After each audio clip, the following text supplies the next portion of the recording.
বিসমিল্লাহির রহমানির রহিম। পরম করুণাময় ও অসীম দয়ালু আল্লাহর নামে শুরু। ومن أحسن قولا ممن دعا إلى الله وعمل صالحا وقال إنني من المسلمين.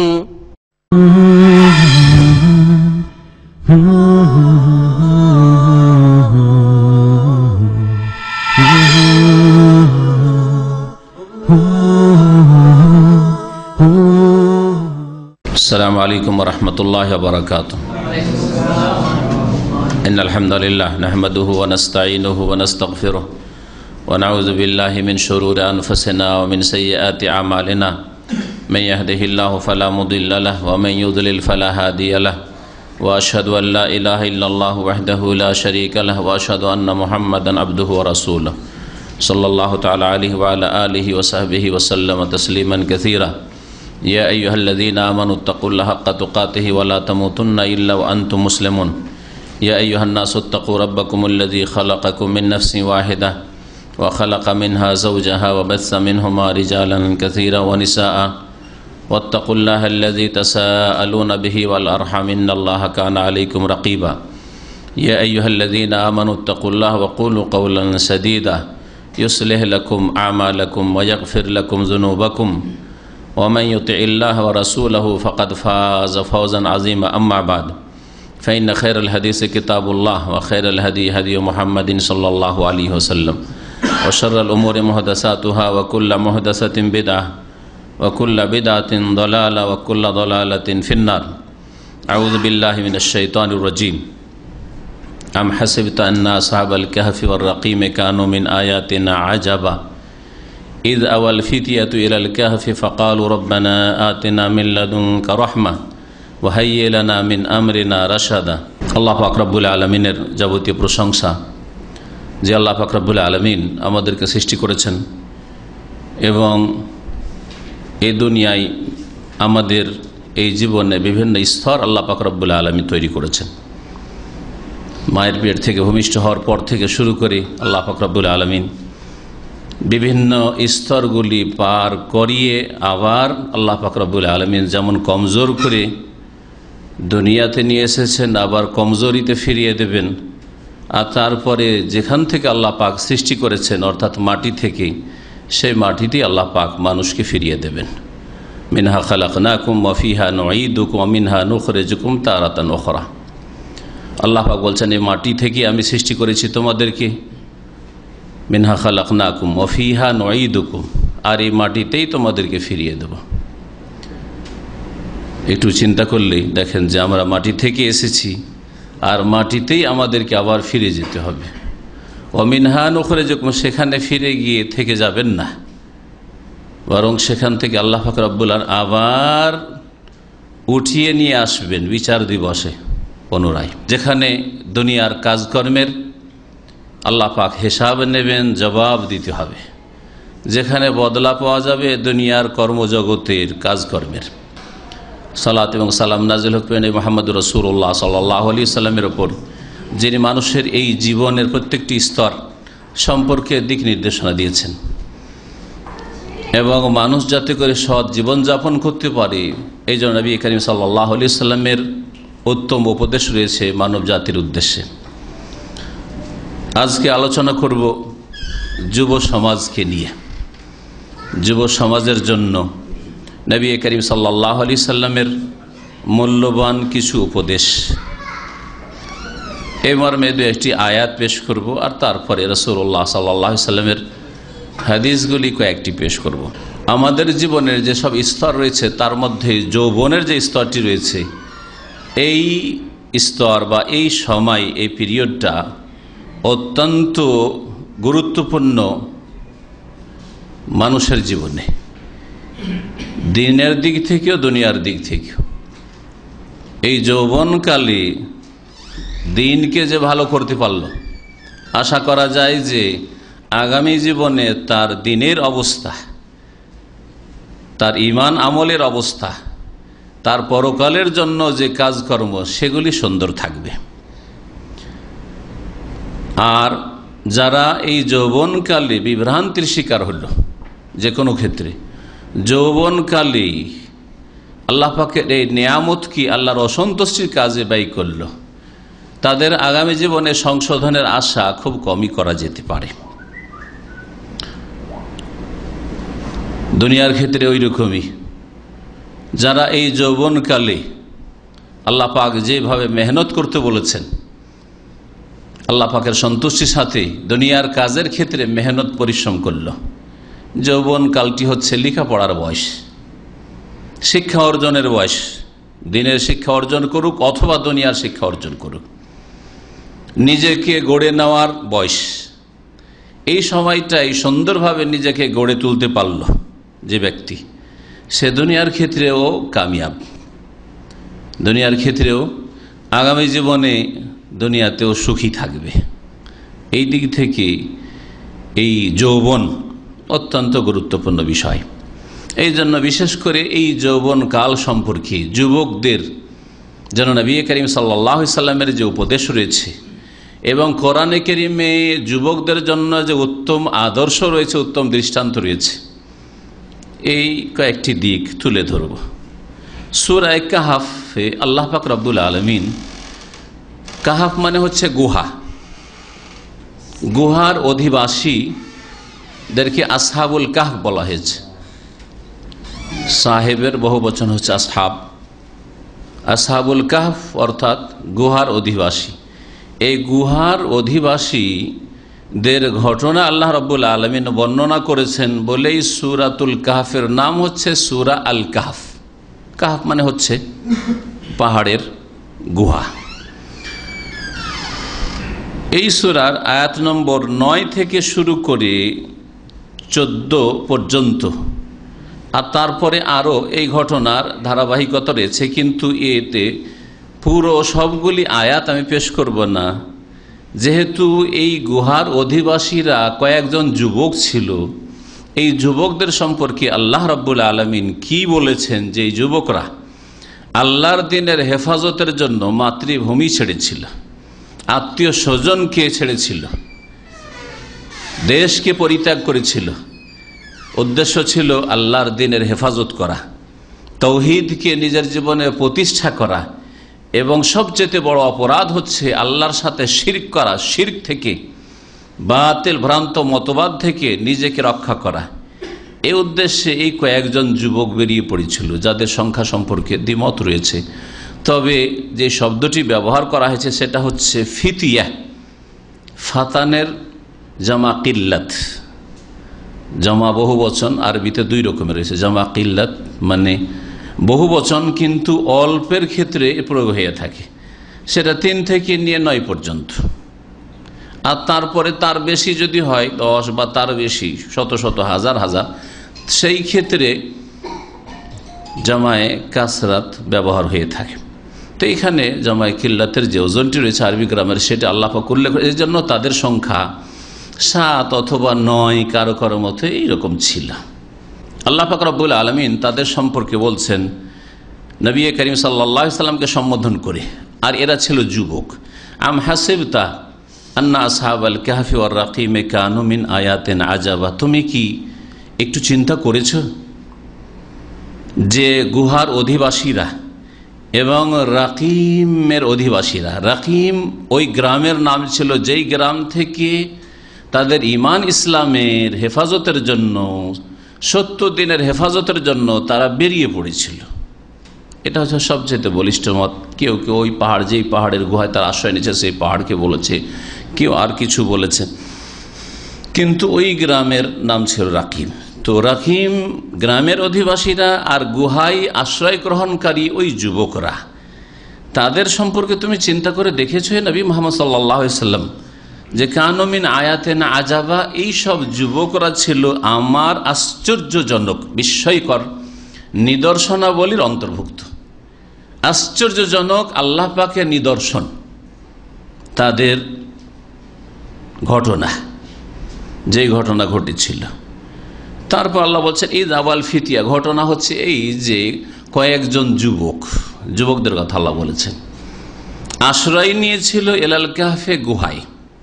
ফাকালু, এবং তারা বলেছিল রব্বানা আতিনা মিন লাদুনকা রাহমা ওয়া হাইয়্যি লানা মিন আমরিনা রাশাদা, হে আমাদের প্রতিপালক, আতিনা মিন লাদুনকা রাহমা, তোমার পক্ষ থেকে আমাদেরকে করুণা দয়া প্রদান করো, ওয়া হাইয়্যি লানা মিন আমরিনা রাশাদা, আর আমাদের জন্য তুমি আমাদের কাজের ক্ষেত্রে সঠিক পথ সহজ করে দাও। সঠিক পথ, সহজ পথ, যেই পথ ইহকাল পরকালের কল্যাণ নিয়ে আসে, সেই পথ আমাদের জন্য সহজ করে দাও। আল্লাহ পাক রব্বুল আলামিন এই সংক্ষিপ্ত কথা বলার পরে, এই ছিল 9-10 নম্বর আয়াত সূরা কাহফের। তারপরে 13 নম্বর আয়াত বলি, যেহেতু এতে আমি লম্বা সময় লাগাবো না, না হলে আলোচনা তাফসিরের হয়ে যাবে। আর আমাদের সূরা কাহফে তাফসির আছে, যারা অতিরিক্ত শুনতে চান পুরো সূরা কাহফে তাফসির অলরেডি আছে আমাদের। আল্লাহ পাক বলছেন আয়াত নম্বর 13-তে, নাহনু নাকুসু আলাইকা নাবাহুম বিল হক, আমি আল্লাহ হে নবী মুহাম্মদ সাল্লাল্লাহু আলাইহি ওয়াসাল্লাম তোমার সামনে তাদের সত্য সত্য ঘটনা বর্ণনা করছি। কি ইন্নাহুম ফিতিয়া, এরা কয়েকজন যুবক ছিল। আবার ওই যুবকদের কথা বলছেন। এরা কয়েকজন যুবক ছিল, কোন এক গ্রামে বাস করত, আর সেখানকার শাসক ছিল কাফের মুশরিক বহুত্ববাদী পৌত্তলিক। আর এই যুগটা একদল মুফাসসিরিনদের মতে ঈসা আলাইহিস সালামের পরের যুগ, অর্থাৎ এরা ছিল খ্রিস্টান, ঈসা আলাইহিস সালামের অনুসারী ছিল। এই যুবকরা তৌহিদকে তারা বুঝে তারা গ্রহণ করেছিল। পক্ষান্তরে সেখানকার শাসক পৌত্তলিক ছিল, মূর্তি পূজক ছিল, মুশরিক। মূর্তি পূজার জন্য বাধ্য করেছিল। যখন জানতে পারলো যে এরা মূর্তি পূজা করে না, আমাদের ধর্ম এরা মানে না, তখন বাধ্য করার চেষ্টা করেছিল। আর আল্লামা ইবনে কাসির রাহমাতুল্লাহ আলাইহি বলছেন যে না, সঠিক মত হচ্ছে যে এই ঘটনা ঈসা আলাইহিস সালামের পূর্বের ঘটনা। ঈসা আলাইহিস সালামের আগের যুগে মূর্তি পূজা যখন ছিল, সেই জামানার মূর্তি পূজক শাসক তাদেরকে তাদের মূর্তি পূজার ধর্ম পালনের জন্য বাধ্য করার চেষ্টা করেছিল। তখন তারা আল্লাহর তৌহিদ সম্পর্কে তাদের অনেক সময় হয় যে হয়তো আসমানি কিতাবের কোনো জ্ঞান হাসিল হয়নি, কিন্তু সুস্থ বিবেক বুদ্ধি তাদের দিক নির্দেশনা দিয়েছে। কারণ তৌহিদ, আল্লাহর একত্ব, এটা এমন একটা স্পষ্ট বিষয় যে এর জন্য আসমানি কিতাবের দিক নির্দেশনা ছাড়া মানুষের সুস্থ বিবেক বুদ্ধি বলে যে একজন মানুষ, তার মতোই কোনো মানুষ জীবিত অথবা মৃতের সামনে, অথবা তার মতোই কোনো মাখলুক সৃষ্টির সামনে, সে দুর্গা হোক অথবা দরগাই হোক, গাছ হোক অথবা নদী নালা হোক, তার সামনে কি করে সেজদা করতে পারে, তার সামনে কি করেই ঝুঁকতে পারে, আর তার কাছে কি বাই পেতে পারে, কি দিতে পারে? সেও আল্লাহর সৃষ্টি, সেও সৃষ্টি, আমিও সৃষ্টি, তো তার কাছ থেকে আবার কি পাওয়া যেতে পারে? যার ফলে শিরকের ধর্ম অযৌক্তিক ধর্ম। আর তৌহিদের দিন, আল্লাহ প্রদত্ত যুগে যুগে যে তৌহিদের দিন, যার নাম দিন ইসলাম, আল্লাহর একত্রের দিন, সেটা যুক্তিসঙ্গত দিন। মানুষের বিবেকও বলে, মানুষের নেচার ফিতরাতও বলে, প্রকৃতি বলে যে মানুষ এবং যত আল্লাহর মখলুকাত রয়েছে, সকল সৃষ্টি মখলুকাতের ক্ষমতা হচ্ছে সীমিত। তো সীমিত ক্ষমতা সম্পন্ন কোনো কিছু আপনার কি করে দেবে, তার ক্ষমতা সীমিত। তাহলে বোঝা গেল যে এই সীমিত ক্ষমতা যেসব মখলুকাত সৃষ্টি রয়েছে, এসবের সৃষ্টিকর্তা এক সত্তা আছেন যার ক্ষমতা অসীম, তার জন্য ইবাদত হতে পারে। তো যেইভাবে হোক তারা তৌহিদের দিশা পেয়েছিল। তারপরে তারা তৌহিদকে বিশ্বাস করার পরে শহরে দেখলো যে আর বসবাস করা যাবে না, হলে এরা এই শাসক জালেম এবং জালেম শাসকের যারা সহচর রয়েছে, সহযোগী রয়েছে, এরা মূর্তি পূজায় বাধ্য করবে। তারা দেশ থেকে পলায়ন করেছে। উদ্দেশ্য ছিল তৌহিদ প্রতিষ্ঠা করা। তাহলে একজন যুবকের জীবনে সর্বপ্রথম কাজ হচ্ছে আল্লাহর তৌহিদকে জানা, তৌহিদ সম্পর্কে জ্ঞান অর্জন করা। ইকরা বিস্মে রব্বিক, প্রতিপালকের নাম, তোমার প্রতিপালক তোমার রবের নামের সাথে পড়ো। রবের সাথে পরিচিতি লাভ করা, আল্লাহকে চেনা, এটা হচ্ছে প্রথম কাজ সর্বস্তরের মানুষের জন্য, আর বিশেষ করে যুবক। কারণ যুবকের দ্বারা যে বিপ্লব আসতে পারে, যুবকের দ্বারা, যুবকের রক্তে আল্লাহ পাক যে ক্ষমতা দিয়ে রেখেছেন, সেই ক্ষমতা তার পূর্বের নাবালকদেরও নেই, এবং যারা সংসারে জড়িয়ে গেছে তাদের শরীরে ব্রেন বুদ্ধিতে ক্ষমতা থাকলেও তাদের সাহস সেই রকমের নেই যে এরকম সাহস যুবকের রয়েছে। যুবক যদি সত্যি সঠিক গাইড পায় আসমানি সিলেবাসের ওহির, তাহলে পিছপা কখনো হবে না। কিন্তু একজন লোক সংসারে জড়িয়ে যাওয়ার পরে সে অনেকের সাথে জড়িয়ে পড়েছে, কোন একটা যদি সে পদক্ষেপ নিতে যায় যে আমি এইরকম করব, এই কাজটি করব, এটাকে হক জেনেছি, তখন তার সামনে রিস্ক আসবে, ঝুঁকি আসবে, স্ত্রীর বাধা, ফিতনায় দিন পালনে বাধা হয়ে দাঁড়াবে। অনেক সময় ছাড়তে হবে, স্ত্রী রাজি হচ্ছে না। এজন্য বিবাহিত ছেলে যদি ইসলাম কবুল করতে চায়, একজন বিবাহিত সহি আকীদা পেয়েছে, ওর স্ত্রী সহি আকীদা মানতে চায় না, কবর মাজার পূজারি, তার জন্য অনেক সময় বাধাগ্রস্ত হচ্ছে। আর ওই হিম্মত দেখাতে পারছে না যেই হিম্মত একজন যুবক যে এখনো সংসারে জড়ায়নি সেই হিম্মত দেখাতে পারবে, কারণ সে ব্যক্তি জীবনে স্বাধীন। আমরা সকলে সেই সময়গুলি পার করে এসেছি, যেইভাবে স্বাধীন ছিলেন বিবাহের পূর্বে, এখন না, পায়ে বেড়ি লেগে গেছে খানিকটা বাধা, সুতরাং সাহস হয় না হক কথা বলতে। এই পরিবারকে নিয়ে যাবো কোথায়? বাপ যদি তাড়িয়ে দেয়, এসব শিরক, কবর মাজার পূজা, এই সব বিদাত, মেলাদ ফেলাদ, সব বিদাত। কিন্তু সব বিদাতের বিরুদ্ধে যদি বলি তো বাড়ি থেকে বাপ তাড়িয়ে পেতে যাবো কোথায়? ছেলে মেয়েগুলো নিয়ে কি করবোটা কি? মাতৃভূমির মায়া হয়ে গেছে, ছেলে মেয়ের মায়া হয়েছে, বংশধর, ভাই, আত্মীয় স্বজন, তারপরে ধীরে ধীরে শরীরও দুর্বল, দুনিয়ার লোভও বেড়ে যাচ্ছে। কারণ যত পয়সার প্রয়োজন এখন স্ত্রী ছেলে মেয়ে হয়েছে, তখন দুনিয়ার লোভ বেড়ে গেছে। যুবকের এত দুনিয়ার পয়সার লোভ ছিল না, যার ফলে যত বেশি বয়স বাড়তে থাকে দুনিয়ার লোভ বাড়তে থাকে, আর সত্যকে মানতে গিয়ে বিভিন্ন রকমের বাধা সৃষ্টি হয়ে থাকে। কিন্তু যুবকের ক্ষেত্রে এটা হয় না। তো আল্লাহ রাব্বুল আলামিন এই যুবকদের প্রশংসা করতে গিয়ে এখানে এই ঘটনা বর্ণনা করেছেন, যে ঘটনা সম্পর্কে কাফের মুশরিকেরা জিজ্ঞেস করেছিল যে মুহাম্মদ সাল্লাল্লাহু আলাইহি সাল্লাম যদি সত্যিকার নবী হন তাহলে বলতে পারবেন। এটা ওই ইহুদিরা শিখিয়ে দিয়েছিল যে এই প্রশ্ন করো, তাহলে বুঝতে পারবে যে আসলে সত্যিকার নবী না নেতৃত্বের লোভে সেই নবী হওয়ার দাবি করেছে। তো আল্লাহ পাক রব্বুল আলামিন তাদের সম্পর্কে বলছেন যে আমি হে নবী তোমার সামনে এই সত্য ঘটনা বর্ণনা করছি কি ইন্নাহুম ফিতিয়াহ, এরা কয়েকজন যুবক ছিল, আমানু বিরব্বিহিম, তারা তাদের রবের প্রতি ঈমান নিয়ে এসেছিল। জাতি ছিল মুশরিক, গ্রামবাসী, দেশবাসী, দেশের শাসক ছিল মুশরিক, এরা রবের প্রতি ঈমান নিয়ে এসেছিল। ওয়াজিদনাহুম হুদা, তখন তাদের হেদায়েতকে, তাদের ঈমান আমলকে আমি বাড়িয়ে দিয়েছিলাম। তাহলে বোঝা গেল মানুষ যখন সঠিক পথে দাঁড়ায় তখন আল্লাহ পাক তার জীবনে নিয়ামতকে বাড়িয়ে দেন। হেদায়াত ইলমকে শামিল, ঈমানকে শামিল, আমলকে শামিল, হক পথে প্রতিষ্ঠিত থাকার জন্য যেসব মানুষের প্রয়োজন তা শামিল, আল্লাহ পাক সেগুলিতে বরকত দিয়ে দেন। ওয়াজিদনাহুম হুদা। কিন্তু যখন দাঁড়াবেন না, আপনি নিজেই আপনি বসে যাবেন বা শুয়ে যাবেন, আমি ভাই এই সব ঝুঁকি নিতে পারবো না, সব ঝামেলাতে নেই, আল্লাহ পাকের তৌফিক হবে না। আল্লাহ হেদায়েতকে বাড়াবেন না, হেদায়েত কেড়ে নেবেন, আল্লাহ রাব্বুল আলামিন গুমরাহিতে রেখে দেবেন। আল্লাহ পাক আরো বলছেন তারপরে আয়াত নম্বর 14, ওয়ারাবাতনা আলা কুলুবিহিম, আর তাদের অন্তরকে আমি শক্তিশালী করলাম, সুদৃঢ় করলাম। ইয কামু, যখন তারা দাঁড়িয়েছিল, আপোষেই দাঁড়িয়ে বলেছিল যে চলো আর থাকা যাবে না এখানে। আর কোন কোন তাফসীরকাররা বলছেন যে তারা শাসকের সামনে দাঁড়িয়ে সাহসের সাথে বলেছিল রব্বনা রব্বুস সামাওয়াতি ওয়াল আরদ, আমাদের রব প্রতিপালক, রব্বুস সামাওয়াতি ওয়াল আরদ, আসমান জমিনের যিনি প্রতিপালক মালিক তিনি আমাদের রব। না কোনো শাসক আমাদের রব, আর না কোনো দেবদেবী আমাদের রব, না কোনো জীবিত মৃত আমাদের রব, না দরগা আমাদের রব মালিক দিতে পারে দাতা, আর না দুর্গা আমাদের দাতা দিতে পারে।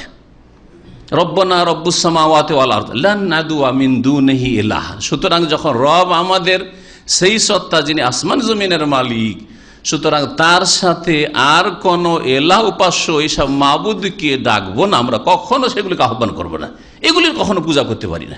না হইলে আমরা সীমা লঙ্ঘন করব, জালেম হয়ে পড়ব। তারপরে তারা বেরিয়ে পড়েছিল তাদের বাড়িঘর থেকে, সংসার থেকে নিজের দিনের হেফাজতের জন্য।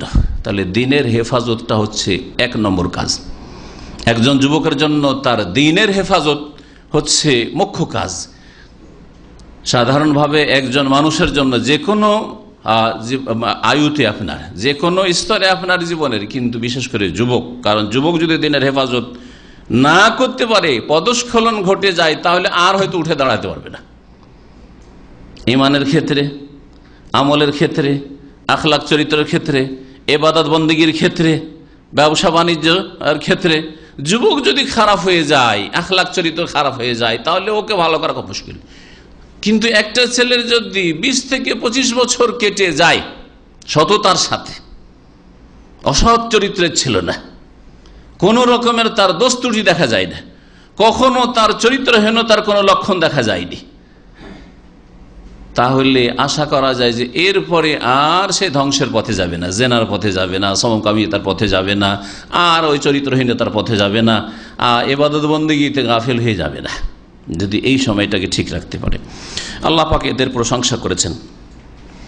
আল্লাহ পাক রব্বুল আলামিন ওই সব মানুষরা যারা সীমা লঙ্ঘন বাড়াবাড়ি করে এবং দুনিয়ার ভোগবিলাস, লোভ লালসাকে প্রাধান্য দিয়ে থাকে, তাদেরকে জাহান্নামী বলে আখ্যায়িত করেছেন।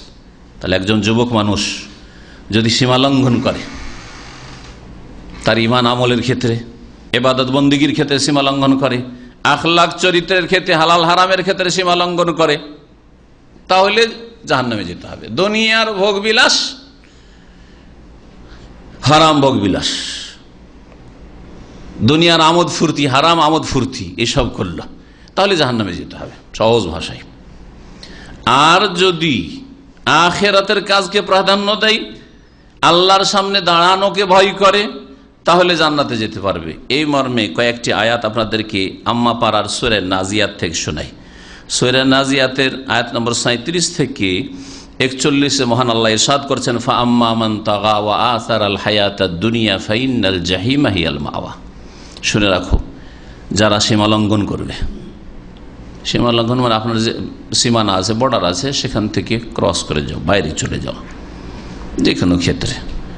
আল্লাহ পাক আপনাকে মুসলিম ঘরে পয়দা করেছেন, এটা হচ্ছে আল্লাহর নিয়ামত। এই আল্লাহ পাকের সীমার মধ্যে আছেন না, যৌবন আসলো, সাবালক হলেন, কিন্তু না ঈমান, না ইসলামের শিক্ষা অর্জন করা, আর না আমল করা, ইবাদত বন্দেগী করা, 5 ওয়াক্ত নামাজ পড়া, না আখলাক চরিত্র ঠিক, চরিত্রহীন হয়ে যাওয়া, সীমা লঙ্ঘন করলো যে কোনো ক্ষেত্রে।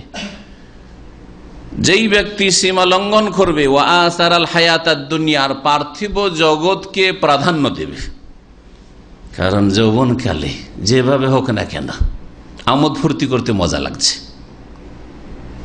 বিয়ে শাদী করে একটা ছেলে 16 বছর, 18 বছর, 20 বছরের ছেলের যদি বিবাহ শাদী দিয়ে দেন, তো সে হয়তো সংসার চালাতে পারে, বাপের হোটেলে তাকেও খেতে হবে, তার স্ত্রীকেও খাওয়াইতে হবে, তাই না?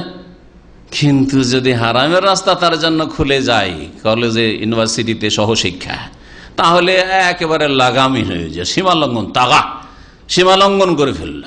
কাজই হচ্ছে যুবতীদের সাথে সম্পর্ক, কাজই হচ্ছে গার্লফ্রেন্ড তালাশ করা, কাজই হচ্ছে ভাবসাব করা, গ্রামে হোক অথবা শহরে হোক অথবা স্কুল কলেজে গিয়ে হোক, এই সব কাজ। ও আসারাল হায়াতাদ দুনিয়া, দুনিয়ার জগৎকে, এখানকার হারাম ভোগবিলাসকে যারা প্রাধান্য দিল, ফাইনাল জাহিমা হিয়াল মাওয়া, নিঃসন্দেহে জাহান্নাম তাদের বাসস্থান। ও আম্মা মান খাফা মাকাম রাব্বিহি ওয়া নাহান নাফসা আনিল হাওয়া। আল্লাহ পাক বলছেন, পক্ষান্তরে যারা তাদের প্রতিপালকের সামনে দাঁড়ানোকে ভয় করলো, খাফা মাকাম রাব্বিহি, রবের সামনে দাঁড়াইতে হবে, আল্লাহর সামনে হাজিরা দিতে হবে, কথার বিশ্বাস আছে, ভয় করে তার মানে বিশ্বাস আছে, ঈমান আছে, আখিরাত পরকালের প্রতি ঈমান আছে। আর এই ঈমান এত তা সুদৃঢ়, এমন তার ইয়াকিন রয়েছে যে ইয়াকিনের কারণে ভয় করে, কারণ বিশ্বাস না হলে ভয় নেই। কার ভয় হয় না? যার বিশ্বাস হয় না। আগুন লেগেছে বিল্ডিংয়ে, এটা হইতে পারে, এই নতুন বিল্ডিং, না না না হইতেই পারে না। যারা বিশ্বাস করলো তারা এখান থেকে বেরিয়ে যে যানবাসী, যে বিশ্বাস করলো না বসে থেকে জ্বললো, তো আজকাল মুসলিম সমাজে যারা বলছে আমরা আল্লাহ পরকালে বিশ্বাসী, অথচ তাদের ইবাদত ঠিক নেই, তারা এখনো শিরক বিদআত মুক্ত হতে চায় না, জাহান্নামের রাস্তা থেকে বাঁচতে চায় না, তারা আখলাক চরিত্র ঠিক করতে চায় না, তারা জিনা ব্যভিচার আর ব্লু ফিল্ম থেকে বাঁচতে চায় না, আর বলছে আল্লাহ পরকালে বিশ্বাস করি। এরা মিথ্যুক, আসলে কখনো সত্যতা নেই এদের কথায়। এরা আল্লাহর সাথে মিথ্যা কথা বলছে, অথচ আল্লাহ অন্তর্যামী। আল্লাহকে মিথ্যা কথা বলা যায়, মিথ্যা কথা বলা যায় যে কিছু জানে না, ভিতরের খবর যায় না যে আপনার নিয়তি কি আছে, ভিতরে কি আছে। আল্লাহ পাক বলছেন যারা আল্লাহর সামনে দাঁড়ানোকে ভয় করলো, ওয়ানাহান নাফসা, এই ভয়ের ভিত্তিতে ওয়ানাহান নাফসা আনিল হাওয়া, নিজেকে কুপ্রবৃত্তির অনুসরণ থেকে মনের চাহিদা পূরণ করবো, হারাম চাহিদা, এতে থেকে বিরত রাখলো, বাঁচিয়ে রাখলো। মন চাইছে যৌবনকালে, কোন যুবকের চাই না আর কোন যুবতীর চাই না সঙ্গী খোঁজা, সবার চাই, মন চাই, কিন্তু এই যে মন যে পাপের দিকে ঝুঁকছে সেখান থেকে নিজেকে বাঁচিয়ে রাখলো, বিরত রাখলো। কি জন্য? কিসের ভিত্তিতে? আল্লাহর সামনে দাঁড়াইতে হবে। এই জন্য নয় যে প্রশাসন ধরবে, এটা সৌদি আরব, এখানে এই রকম করলে বাঁচা যাবে না, হ্যাঁ, অথবা আমাদের গ্রামে বিচার সালিশ খুব শক্ত আছে, বাপ মা খুব ধার্মিক আছে, হাত পা ভেঙে দেবে বাপ মায়ের ভয়, ইত্যাদি ইত্যাদি, সমাজের ভয়, হ্যাঁ, কলঙ্কের ভয়, ওই সব নয়। খাফা মাকাম রাব্বিহি, আল্লাহর সামনে দাঁড়াতে হবে আর হিসাব দিতে হবে। দুনিয়ার কোন অনিষ্ট থেকে বাঁচার জন্য বা দুনিয়ার কোন লাভ হাসিলের জন্য। যেমন অনেকে আছে যে আমি যদি এই যৌবনকালে কোনো মেয়ের সাথে সম্পর্ক রাখি, অবৈধ সম্পর্ক, আর যদি এসব করি আমার চরিত্র খারাপ, এটা যদি গ্রামবাসী জেনে যায়, তো আমার জীবনে একটা বড় হোপ আছে, বড় একটা টার্গেট আছে। কি? আমি একটা মন্ত্রী হব, বলছে আমি একজন একটা এমবিবিএস ডাক্তার হব, এক একজন এক এক রকমের টার্গেট।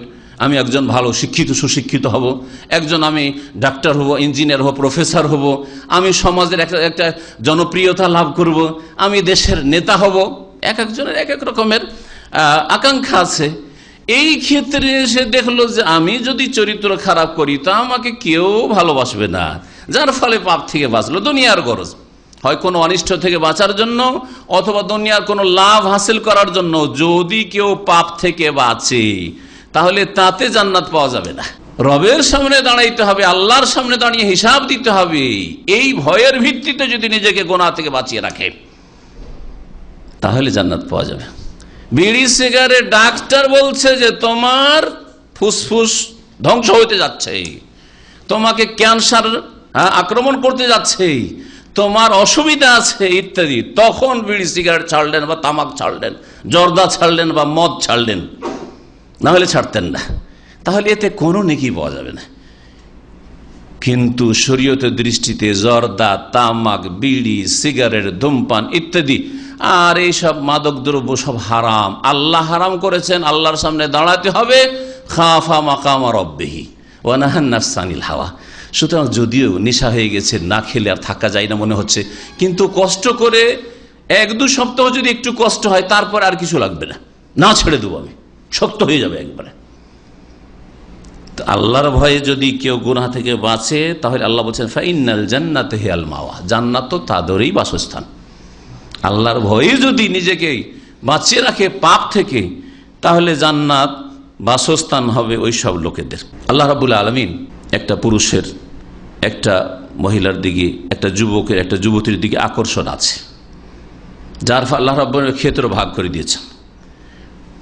নারী জাতি পর্দার ভিতরে, আর নারীদের মহলে তারা কাজকর্ম করবে, সে বাড়ির কাজ হলেও অথবা কোনো প্রতিষ্ঠানে কাজ হলেও তারা সেপারেট কাজ করবে। পুরুষরা পুরুষদের ক্ষেত্রে কাজ করবে, পুরুষ নারী একাকার হয়ে কাজ করবে। ইসলামে এর কোনো অবকাশ নেই, জায়েজ নেই।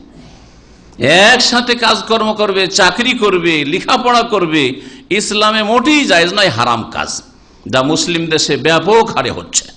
আল্লাহ পাক এই মুসলিমদেরকে দিনের দিকে ফিরে আসার তৌফিক দান করেন। আর যতদিন পর্যন্ত মুসলিমরা ফিরে না আসবে ততদিন পর্যন্ত আল্লাহ এদের মান ইজ্জত যে কেড়ে নিয়েছেন কখনো ফিরিয়ে দেবেন না, কখনো ফিরিয়ে দেবেন না। কারণ তারা তাদের মান ইজ্জত আল্লাহর কাছ থেকে নষ্ট করেছে, আল্লাহ তাদেরকে অপদস্থ করেছে। আল্লাহর দিনের দিকে ফিরে না আসলে কখনো দেবে না। যারা ছাগল বকরি চড়াইতো আরবের 1400 বছর আগে, তাদেরকে আল্লাহ পাক মানিজ্জত দিয়ে কোথা থেকে কোথায় উঠিয়ে দিয়েছেন। বকরি ছাগলের পাল থেকে উঠিয়ে আর ওই উটের পাল থেকে উঠিয়ে খেলাফতের সিংহাসনে বসিয়ে দিয়েছেন। লা ইস্তাখলিফান্নাহুম ফিল আরদ, খেলাফত দিয়ে দিয়েছেন। খোলাফে রাশেদিন বানিয়েছেন, বনু উমাইয়ার খলিফা বানিয়েছেন, আব্বাসীদের খলিফা বানিয়েছেন। বিশাল একটা শক্তি, এত বড় শক্তি পৃথিবীতে আর কারো ছিল না। আল্লাহ এত বড় শক্তি তাদেরকে দিয়েছেন। কিন্তু যখন আল্লাহর দিন থেকে দূরে হয়ে গেছে, আল্লাহ পাকের নিয়ামত ছিনিয়ে নিয়েছেন আর লাঞ্ছিত অবদস্ত করে দিয়েছেন মুসলিম জাতি। বলছিলাম যে আল্লাহ রাব্বুল আলামিন নারীদের পুরুষদের ক্ষেত্রকে আলাদা করেছে, আর যুবকদের আর যুবতীদের ফিতনার আশঙ্কা বেশি অন্য অন্য বয়সের নারী পুরুষের চাইতে। একজন পুরুষ 40-50 বছরের আর একজন মহিলা 40-50 বছরের, তাদেরও ফিতনার আশঙ্কা আছে। কিন্তু একটা যুবকের বয়স হচ্ছে 15, 18, 20, 25 এইরকম বয়স, আর একটা যুবতীর বয়স এখন 14, 15, 18, 20। ফিতনার আশঙ্কা যুবক যুবতীদের ক্ষেত্রে বেশি রয়েছে। সুতরাং বিশেষ করে যুবকদের জন্য কোরআনে কারীমের উপদেশ। আল্লাহ পাক বলছেন সূরা আহজাবের আয়াত নম্বর 53-তে, ওয়াইজা সাআলতুমুহুন্না মাতাআন ফাসআলুহুন্না মিন ওয়ারাই হিজাব। তোমরা যখন নারীদের কাছ থেকে, হে পুরুষরা, হে যুবকরা শোনো, তোমরা যখন নারীদের কাছ থেকে কোনো কিছু চাওয়ার প্রয়োজন মনে করবে, মাতাআন কোনো আসবাবপত্র চাওয়ার প্রয়োজন রয়েছে, কারো বাড়ি থেকে ভিতর থেকে দেন, বাজারটা করে দেবো, ব্যাগটা দেন, ঘরে ঢুকিয়ে নয় যে ভাবি আসছি ঢুকে পড়লেন, অথচ বাড়িতে কোনো পুরুষ নেই, পুরুষ কোনো অনুমতি দেয়নি, যেই বাড়িতে কোনো পুরুষ নেই, না বাইরে থেকে পর্দার আলতা দরজার বাইরে থেকে বলেন যে ব্যাগটা দেন, অথবা বাজারটা করে নিয়ে এসছেন, বাজারটা দরজা রেখে দিলেন, তারপরে টান দিলেন, দাঁড়িয়ে থাকলেন, দেখা সাক্ষাৎ হবে, যেহেতু একটু উপকার করে দিলাম প্রতিবেশীর বাড়িতে কোনো বাজার করার লোক নাই, অথবা যে কোনো ক্ষেত্রে একটু কথা বলে নিয়ে চান্সে অন্তরে শয়তান এখনই ঢুকতে যাচ্ছে, বাসা বাঁধতে যাচ্ছে। যখনই মনে হবে যে যখন একটু উপকার করলাম তো একটু কথা বলেই যাই, আর সেই মহিলাও বা যুবতীও সেও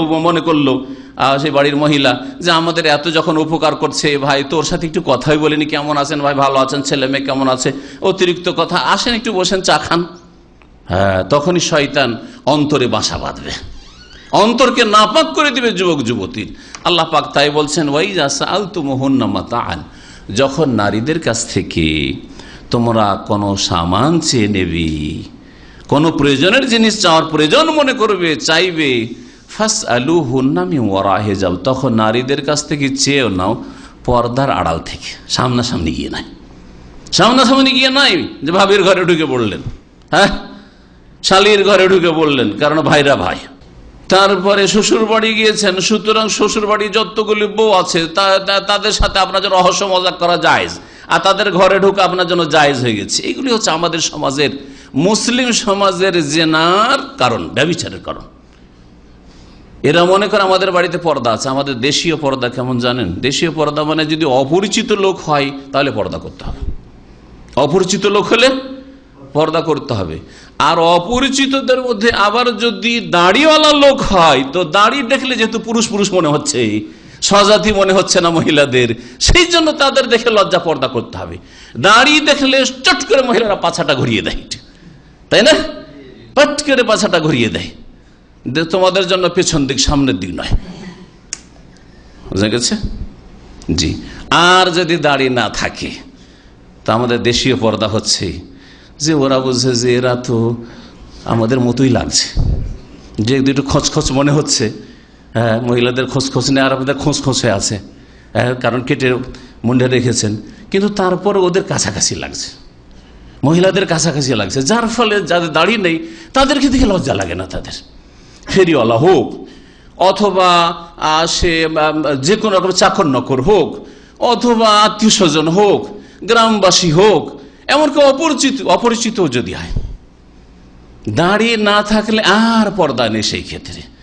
আর একটু অপরিচিত থাকলে, আর একটু যদি ভালো হয় মহিলা, রে চিনি না, তো পর্দা করতে হবে তাহলে। আর যদি মুখ চেনা হয়, গ্রামের হয়, পর্দা করেন না কেন? বলছে আমাদের গ্রামের ছেলে, এটা আমাদের গ্রামেরই, এরা একই গ্রামে বাস করি আমরা। আউযুবিল্লাহ। তো দেশে একই গ্রামে বাস করি সেই জন্য পর্দা নেই, আর সৌদি আরবে যখন আসবেন তো একই দেশের লোক সেই জন্য পর্দা নেই। সুতরাং বাংলাদেশি যদি মহিলা হয় তো বাংলাদেশি ভাইদের জন্য আর পর্দা করার প্রয়োজন নেই। যদি ইন্ডিয়ান ভাইরা হয় তো ইন্ডিয়ান মহিলাদের আর পর্দা করার দরকার, একই দেশি পাকিস্তানি ভাইদের সামনে পাকিস্তানি মহিলাদের আর পর্দার দরকার নেই, সৌদিদের পুরুষদের সামনে সৌদি মহিলার। এই হচ্ছে আমাদের দেশীয় পর্দা, ভারত, বাংলাদেশ, পাকিস্তানের। জি, এই পর্দা নাই, যার ফলে অশ্লীলতা মুসলিম সমাজে ছড়াচ্ছে আর খেয়ানত হচ্ছে। শুধু মহিলাই খেয়ানত করে না, পুরুষও খেয়ানত করছে। আর আজকাল খেয়ানতটাকে অপরাধ মনে করা হচ্ছে।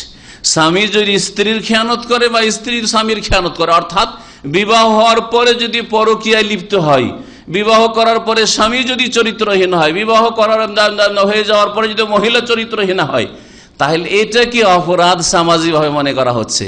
কিন্তু আজ একসাথে সহশিক্ষা, একসাথে চাকরি করা, আর তারপরে গ্রামবাসীর সাথে বেপরদা হয়ে দেখা সাক্ষাৎ করা ইত্যাদি, এগুলি যে অশ্লীলতা আর এগুলি যে হারাম, এগুলি যে কোরআন এবং হাদিসের ভাষায় ফাহেসা, অশ্লীল কাজ এবং অশ্লীল কথা, ওয়ালা তাকরাবুল ফাওয়াহিশা মা যাহারা মিনহু ওয়া বাতান। আল্লাহ পাক কোরআনে কারীমে ইরশাদ করেছেন, তোমরা অশ্লীল কথা কাজ সেগুলি প্রকাশ্যে হোক অথবা লুকিয়ে লুকিয়ে গোপনে হোক, কখনো কাছে যাবে না, কখনো কাছে যাবে না। আল্লাহ পাক বলেন ওয়ালা তাকরাবুজ জিনা, যেমন আল্লাহ বলেন জিনার কাছে যেও না, তেমনি অন্য ভাষায় আল্লাহ বলছেন অশ্লীল কথা কাজের কাছেও তোমরা যেও না, আল্লাহ পাক রব্বুল বলেছেন। এটা আল্লাহ পাকের নির্দেশ। বলছিলাম যে যুবকদের অন্তরকে যদি পাক পবিত্র রাখতে হয় আর শয়তানকে যদি জায়গা না দিতে চান, এইরকমই যুবতীদের অন্তরকে যদি পাক পবিত্র রাখতে হয়, তাহলে পর্দার আড়াল থেকে আদান প্রদান, প্রথম কথা নারী পুরুষের আদান প্রদান প্রয়োজন না হলে করবই না, প্রয়োজন না হলে বিনা প্রয়োজনে আমার কি প্রয়োজন আছে ওর সাথে কথা বলার। কিন্তু যদি প্রয়োজন হয় তাহলে কথা বলেন ফাসআলুহুন্না মিন ওয়ারাই, পর্দার আড়াল থেকে। নবী করিম সাল্লাল্লাহু আলাইহি ওয়াসাল্লামের বিবিগণ উম্মতের সকল পুরুষের জন্য হারাম ছিল, উম্মতের সকল পুরুষের জন্য হারাম ছিল। তারপরেও আয়াত কিন্তু নবী সাল্লাল্লাহু আলাইহি ওয়াসাল্লামের বিবিদেরকেও শামিল।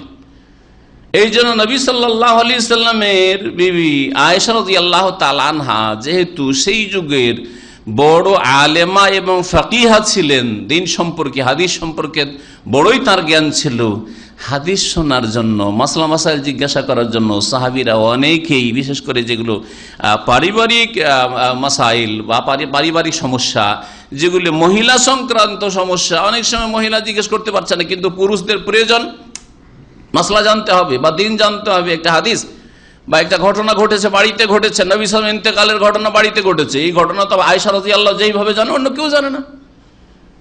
এবং ঘরের মধ্যে আমরা তো অধিকাংশ সময় নিজের ঘরের ভিতরে থাকি, তো ঘরের মধ্যে যে ঘটনাগুলি ঘটছে সেগুলি বা যে কথাগুলি নবী সাল্লাল্লাহু আলাইহি ওয়াসাল্লাম বলছেন সেগুলি তো ইসলামের হাদিস, এগুলো তো ওহী। সুতরাং এই কথাগুলি ঘর থেকে যদি বাইরের লোকেরা সাহাবীরা না জানতে পারেন তাহলে কি করে মুসলিম সমাজের কাছে, মুসলিম উম্মতের কাছে পৌঁছি? মুসলিম উম্মত জাহেল অজ্ঞ থেকে যাবে ইসলাম থেকে। এই জন্য নবী সাল্লাল্লাহু আলাইহি ওয়াসাল্লামের সাহাবীরা যেতেন নবী সাল্লাল্লাহু আলাইহি ওয়াসাল্লামের ইন্তেকালের পরে বাড়ির বাইরে গিয়ে জিজ্ঞেস করতেন মাসলা মাসাইল, পর্দার আড়াল থেকে। মা আয়েশা রাদিয়াল্লাহু তাআলা আনহা জবাব দেন, সামনে কখনো এসে নয়, এবং কোন ব্যক্তি সামনাসামনি এসে জিজ্ঞেস করেছে তা নয়। দিনের কথা শিখেছেন, কাল আল্লাহ শিখেছেন, কাল রাসূলুল্লাহ শিখেছেন, আয়াতের তাফসীর তরজমা শিখিয়েছেন, বা কেউ জিজ্ঞাসা করেছে উত্তর দিয়েছেন, তারপরে পর্দার আড়াল থেকে। ওয়াইজা সাআলতুমুহুন্না মাতাআন ফাসআলুহুন্না মিন ওয়ারাই হিজাব যালিকা আতহারু লিকুলুবিকুম ওয়া কুলুবিহিন্না। আল্লাহ বলছেন এটা হে পুরুষরা, হে যুবকরা তোমাদের অন্তরের জন্য, আর হে নারীরা তোমাদের অন্তরের জন্য অধিক পবিত্রতার কারণ হবে, পাক সাফ থাকবে, অন্তরে কোন রকমের ওয়াসওয়াসা কুমন্ত্রণা দেওয়ার চান্স পাবে না শয়তান, যেখান দিয়ে ঢুকে পড়ি আর বিভ্রান্ত করি, চরিত্র নষ্ট করার চেষ্টা করি, কখনো সুযোগ পাবে না। আল্লাহ রাব্বুল আলামিন বিবাহ শাদীর ক্ষেত্রে ও সূরা নিসার আয়াত নম্বর 25 এবং সূরা মায়েদার আয়াত নম্বর 5 আয়াতগুলি তাফসীর করব না কারণ সময় লম্বা হয়ে যাবে। আয়াতগুলিতেই শুধু একটি বাক্য বা শব্দ বলবো। আল্লাহ পাক উল্লেখ করেছেন সূরা নিসাই যে যেসব মহিলাদেরকে তোমরা বিবাহ করবে মুহসানাতিন গায়রা মুসাফাহাত, তারা যেন সতী সাধ্য হয়, সচ্চরিত্রা হয়, আর গায়রা মুসাফিহাত ব্যভিচারিণী না হয়, ওয়ালা মুত্তাখিজাত আখদান আর তারা উপপতি গ্রহণকারিণী না হয়। উপপতি বুঝেন না? পতি মানে কি? স্বামী। তাও এটাও মনে হয়েছে যে বাংলাটা অল্প লোকই বুঝছেন, আস্তে করে বলছেন। আরে পতি আর পত্নী, পতি হচ্ছে স্বামী, তো পতি হচ্ছে স্বামী, স্বামীর জন্য স্ত্রী হালাল। আর উপ লাগিয়ে দিলে কি হয়ে যায়? স্বামীর কাজ যে চালিয়ে দেয়, স্বামীর না কিন্তু স্বামীর কাজ চালে, তার মানে কি? জেনাকারী পুরুষ যার সাথে মহিলা সম্পর্ক রেখেছে। তো এমন মহিলাদেরকে, এমন যুবতীদেরকে তোমরা নির্বাচন করবে বিবাহের জন্য যে ওয়ালা মুত্তাখিজাত আখদান, তারা যেন উপপতি গ্রহণকারী না হয়, স্বামী ছাড়া কারো জন্য ইজ্জত নষ্ট না করে থাকে, কাউকে ইজ্জতের কিছু অংশ বেপরদা চলাফেরা না করে, চরিত্রহীনা না হয়, যে লাতার উদ্দয়াদ আলামেস, কারো কথা এড়াতে পারে না, কারো মুখের কথা কেউ বললে হ্যাঁ বেহায়া বেলজ্জা এক কথায়, এইরকম মহিলাদেরকে বিবাহ করা আল্লাহ পাক নিষেধ করছেন। ওইরকম পুরুষদের ক্ষেত্রে সূরা মায়েদা আল্লাহ বলছেন যে তোমরা বিবাহ করবে মোহর দিয়ে, যা আতেই তো মোহন্না উজুরাহুন্না মুহসিনিনা গায়রা মুসাফিহিন, তোমরা সচ্চরিত্র হবে। হে পুরুষরা, তোমরা যেন সচ্চরিত্রের হও। আবার তোমাদের ক্ষেত্রে আবার ছাড় নেই, যেমন হিন্দুদের মধ্যে ছাড় আছে, তাই না? এই জন্য বাংলা ভাষাতে সতী শব্দটি মহিলাদের ক্ষেত্রে ব্যবহার হয়, কিন্তু পুরুষদের ক্ষেত্রে অসুবিধা নেই। পুরুষদের যতই কারো সাথে খারাপ সম্পর্ক থাক, অসুবিধা নেই, হ্যাঁ, ওকে মেয়ে দিতে বোন দিতে অসুবিধা নেই, কিন্তু মেয়েদের ক্ষেত্রে না। হ্যাঁ, সতী 7 দিন নয়, সতী শুধু সতী হইতে হবে মহিলাদেরকে। আর আপনাকে সৎ হইতে হবে না, সচ্চরিত্রের হইতে হবে না, যেমন তাকে সচ্চরিত্রা হইতে হবে, আপনাকে সচ্চরিত্র হইতে হবে, তাহলে আপনি মোহসেন হইতে বলেন। না হইলে আপনি চরিত্র নষ্ট, চরিত্রহীন খবিস ব্যক্তি, নোংরা ব্যক্তি। নোংরা পুরুষের জন্য নোংরা মহিলাই প্রযোজ্য, উপযোগী, তার জন্য তাইয়্যিব পাক পবিত্র মহিলা জায়েজ নয়, ভালো করে মনে রাখবেন। সুতরাং যেমন আপনি আপনার স্ত্রীকে চরিত্রবতী চান, সতী সাধ্বী চান, সচ্চরিত্রা চান, তেমনি আপনাকে চরিত্রবান হইতে হবে, আপনাকেও আমানতদার হইতে হবে। আপনাকে যৌবনকাল থেকে বিয়ের পরে শুধু না যে এখন বিয়ে হয়েছে আর ওইসব চলবে না, এতদিন সব চলছিল, এরকম হইলে হবে না। আপনি যেমন কারো ইজ্জত নষ্ট করে রেখেছেন, আপনার ঘরের ইজ্জত নষ্ট হবে। আল্লাহ পাকের এটি আযাব, দুনিয়ার আযাব, ভালো করে শুনে রাখেন। কামাতা দিনও তো দানো, যেমন কর্ম তেমন ফল হবে। আজকে কারো মেয়ের, কারো বোনের যদি ইজ্জত নষ্ট করে থাকেন, তো আপনার মেয়ের ইজ্জত নষ্ট হবে, না হলে আপনার স্ত্রী ইজ্জত নষ্টের মাধ্যমে আল্লাহ আপনাকে লাঞ্ছিত অপদস্থ করবেন দুনিয়াতেই, অথবা আপনার বোনদের ক্ষেত্রে এমন কলঙ্ক হবে যে সমাজকে মুখ দেখাতে পারবেন না, ইত্যাদি ইত্যাদি। এগুলো দুনিয়ার আযাব, এগুলো হবেই, ভালো করে মনে রাখেন। আর আখিরাতের আযাব তো আছেই, পরকালের শাস্তি তো আছেই, ভালো করে শুনে রাখেন।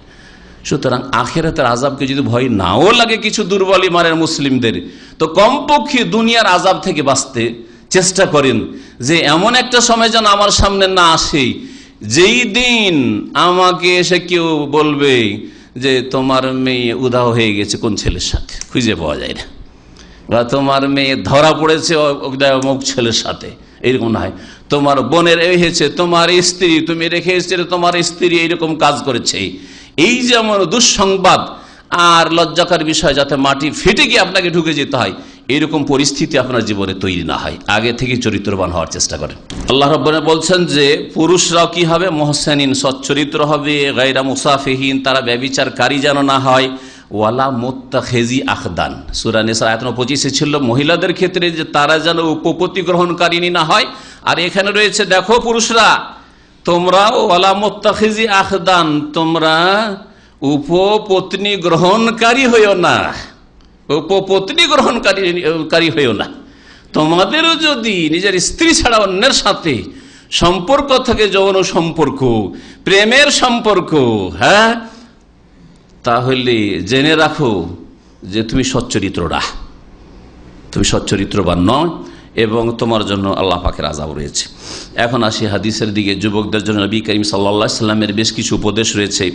একটি হাদিস সহিহ বুখারী মুসলিম থেকে শোনাই, সহিহ বুখারীর 4000 678 নম্বর হাদিস আর সহিহ মুসলিমের 2485 নম্বর হাদিস। কয়েকজন তাবেঈ আলকামা আসওয়াদ আর আব্দুর রহমান বিন ইয়াজিদ, এরা আব্দুল্লাহ বিন মাসউদ প্রখ্যাত সাহাবী, যিনি কুফায় বসবাস করতেন সে জামানায়, তার ছাত্র ছিলেন। এরা বলছেন যে আমরা আমাদের ওস্তাদ আব্দুল্লাহ বিন মাসউদ রাদিয়াল্লাহু তাআলা আনহুর কাছে গেলাম। ফাকাল আব্দুল্লাহ, তখন আমাদের ওস্তাদ আব্দুল্লাহ বিন মাসউদ রাদিয়াল্লাহু তাআলা বলেন, কুন্না মা নবী সাল্লাল্লাহু আলাইহি ওয়াসাল্লাম শাবাবান, আমরা নবী করিম সাল্লাল্লাহু আলাইহি ওয়াসাল্লামের সাথে যৌবনকালে জীবনযাপন করেছি, থেকেছি মদিনায়, মক্কাতেও ছিলেন। ইবনে মাসউদ কয়েকজন প্রথম দিকের মুসলিমের মধ্যে একজন, হাতে গোনা, প্রথম দিকে ইসলাম গ্রহণ করেছিলেন। আর এবং খুব শারীরিক দিক থেকে খুব দুর্বল মানুষ, হাত পা একেবারে ক্ষীণ দুবলা পাতলা মানুষ ছিলেন। আব্দুল মাসউদ রাদিয়াল্লাহু তাআলা বলছেন, আমরা নবী করিম সাল্লাল্লাহু আলাইহি ওয়াসাল্লামের সাথে যুবক অবস্থায় ছিলাম, লা নাজিদু শাইয়ান, কিন্তু আমাদের বিয়ে করার কোনো ক্ষমতাই ছিল না। মদিনায় হিজরত করে এসেছেন খালি হাতে, না বাড়ি আছে, না ঘর আছে, না খাবার দাবার ব্যবস্থা আছে, কিছুই নেই, না টাকা পয়সা আছে, ব্যবসা বাণিজ্য কিছুই নেই, তো কি করে বিয়ে শাদী করবেন? ফাকাল লানা রাসূলুল্লাহ সাল্লাল্লাহু আলাইহি ওয়াসাল্লাম, তখন রাসূলুল্লাহ আমাদেরকে বলেন, যুবকদেরকে উদ্দেশ্য করে বললেন, যেই সব যুবকরা বিয়ে করতে পারছেন না, আব্দুল্লাহ বিন মাসউদ রাদিয়াল্লাহু তাআলা আনহুর যেমন অবস্থা ছিল, আর এই রকম যুবকদের অবস্থা মদিনায় প্রথম হিজরত করার পরে মুহাজিরিন মুসলিমদের ছিল, সাহাবায়ে কেরামদের, ওই রকম যাদের অবস্থা আছে, শোনেন সেই উপদেশ রাসূলুল্লাহ সাল্লাল্লাহু আলাইহি ওয়াসাল্লাম বলছেন যে নবী সাল্লাল্লাহু আলাইহি ওয়াসাল্লাম আমাদেরকে উপদেশ দেন, ইয়া মাশার শাবাব, হে যুব সমাজ, হে যুবক ছেলেরা, যুবক লোকেরা, মানিস্তাতা মিনকুমুল বাতা ফালিয়াতাজাওয়াজ, তোমাদের মধ্যে যারা বিয়ে শাদী করার শক্তি সামর্থ্য রাখে, যৌন ক্ষমতাও আছে, আর তার সাথে আর্থিক এতটা সচ্ছলতা আছে যে বিয়ের জন্য মোহর দিতে পারবে, যে সর্বনিম্ন মোহরে বিয়ে শাদী দেওয়ার জন্য মেয়ে পক্ষ রাজি হয়, আর নিয়ে এসে কমপক্ষে তাকে খাওয়াইতে পারবে, ঝোলা ঘাড়ে করে স্বামী স্ত্রী দুইজনে ভিক্ষা করতে বেরোবে না, যদি কিছু নাও থাকে কিন্তু দিন মজুর করে খেতে পারবো, নেই কিছু, বাড়ি আছে, একটা ঘর আছে, আর ঘরে আমার স্ত্রীকে রাখবো, আর স্ত্রীকে পর্দার মধ্যে রেখে আমি সকালে যাব, সন্ধ্যাবেলা মজদুরি করে আর খেটে খুঁটে নিয়ে এসে রুজি রোজগার করে খেতে পারবো, এটাই বাত। যৌন ক্ষমতার সাথে সাথে আপনার হিম্মত আছে, সাহস আছে যে আমি আমার স্ত্রীকে খাওয়াইতে পারবো, আমার ঘরে 2-4-5টা ছেলে মেয়ে হইলেও খাওয়াইতে পারবো, আল্লাহর উপর তাওয়াক্কুল ভরসা রেখে আপনার এই সাহস রয়েছে যে আমি মেহনত পরিশ্রম করে খেতে পারবো। মানিস্তাতা মিনকুমুল বাতা ফালিয়াতাজাওয়াজ, যদি এই ক্ষমতা থাকে বিয়ে শাদীর, তাহলে অবশ্যই যেন যুবকরা বিয়ে করে নেই। তো যুবকদের জন্য নবী করিম সাল্লাল্লাহু আলাইহি ওয়াসাল্লাম উপদেশ যে অবশ্যই যেন বিয়ে করে। কেন? ফাইন্নাহু আগাদুল বাসার, বিয়ে শাদী করলে দৃষ্টি নেমে যাবে, দৃষ্টি নিচে হয়ে যাবে, কারণ আমার ঘরেই আছে, প্রয়োজনে কি এদিক ওদিক তাকার, আর এদিক ওদিক তাকিয়ে লাভটাই কি? তাকিয়ে ফেল ফেল করে তাকিয়ে থেকে যাবেন, শেষখানে আক্ষেপের সাথে দৃষ্টি ফিরিয়ে নিতে হবে, কিছুই পেলেন না। সুতরাং যারা অন্য মহিলার দিকে বা যুবতীদের তাকায়, ওদের মতো নির্বোধ বোকা লোক কেউ নেই, কিছুই পেলেন না, হা করে তাকিয়ে থেকে গেল, কি পেলেন আপনি? কিছু তো পেলেন না। আরো অশান্তি, আপনার যে মনের জ্বালা, আসলে নির্বোধ বুঝে না কিছু, তাকিয়ে পরে তাকার পরে মনে যে জ্বালাত সৃষ্টি হইল, সেই জ্বালার তো আর ক্ষুধা, এই যে পেটের জ্বালা যেমন হয়তো মনের জ্বালা, এই জ্বালা দূর করার তো কোনো কিছু পেল না, কিছুই পেল না, আরো জ্বালা দাও দাও করে জ্বলতে থাকলো। ঘরে যদি স্ত্রীও থাকে, কিন্তু নিজের স্ত্রীর চাইতে সুন্দরী যেহেতু দেখে নিয়েছে, এখানে স্ত্রীর কাছে এসেও শান্তি হচ্ছে না, তাই অশান্তি আর অশান্তি। আর যদি স্ত্রী ঘরে না থাকে, অথবা স্ত্রী আছে কিন্তু দূরে আছে, সাথেও রাখতে পারি না, তাহলে অশান্তি আর অশান্তি ছাড়া কিছু নেই। সুতরাং যারা ফিল্ম দেখেন অথবা কোন মহিলার দিকে তাকান, শেষখানে ফলাফল আখিরাতের কথা বাদ দিয়ে দুনিয়ার অশান্তি ছাড়া আর কষ্ট ছাড়া আর মানসিক আযাব পীড়া ছাড়া কিছুই পান না, ফলাফল রেজাল্ট এটি। আর যদি না তাকান, প্রথম যেমন অনিচ্ছাকৃত নজর পড়লো, দৃষ্টি পড়লো, সাথে সাথে দৃষ্টি নামিয়ে নিলেন, সাথে সাথে একটা ইমানি স্বাদ পাবেন, যা নবী করিম সাল্লাল্লাহু আলাইহি ওয়াসাল্লাম হাদিসে রয়েছে, একটা টেস্ট পান, মজা আছে, আলহামদুলিল্লাহ। আল্লাহ মনে শান্তি দিয়ে, সাথে সাথে একটা শান্তি আপনার অন্তরে নেমে আসবে। যারা এইরকম ইমান তৈরি করবেন, দেখবেন যে সত্যি যে শান্তিটা আছে, হালাওয়ায় যে স্বাদ, যে মিষ্টি স্বাদটা রয়েছে, ইমানি স্বাদ রয়েছে, সেটা পাবেন আপনি। কিন্তু তাকাইতে থাকবেন, কিছুই পাবেন না। তাকে ফিরে চলে আসলেন, আর আগুন লেগে থেকে গেল। জি, মনের মধ্যে আগুন আর যৌন ক্ষুধায় আগুন, আর এই আগুন নিয়ে সারা রাত আর ঘুম আসছে না। কি করবেন তখন? বাথরুমে যাচ্ছেন আসছেন, আর তাও থামতে পারছেন না, তখন শুরু করে হস্তমৈথুন। কিছুই না পেলে হস্তমৈথুন। বেশ কিছু যুবকরা আজকাল প্রশ্ন করে যে আমি জেনা থেকে বাঁচার জন্য বা সমকামিতা থেকে বাঁচার জন্য যদি হস্তমৈথুন করি, মানে গুনাহে পাপ থেকে বাঁচার জন্য, বড় পাপ থেকে বাঁচার জন্য এই ধরনের হস্তমৈথুনের পাপ করব, জায়েজ কি না জায়েজ নয়? কারণ সেটাও সীমা লঙ্ঘন। আল্লাহ বলছেন স্ত্রী ছাড়া,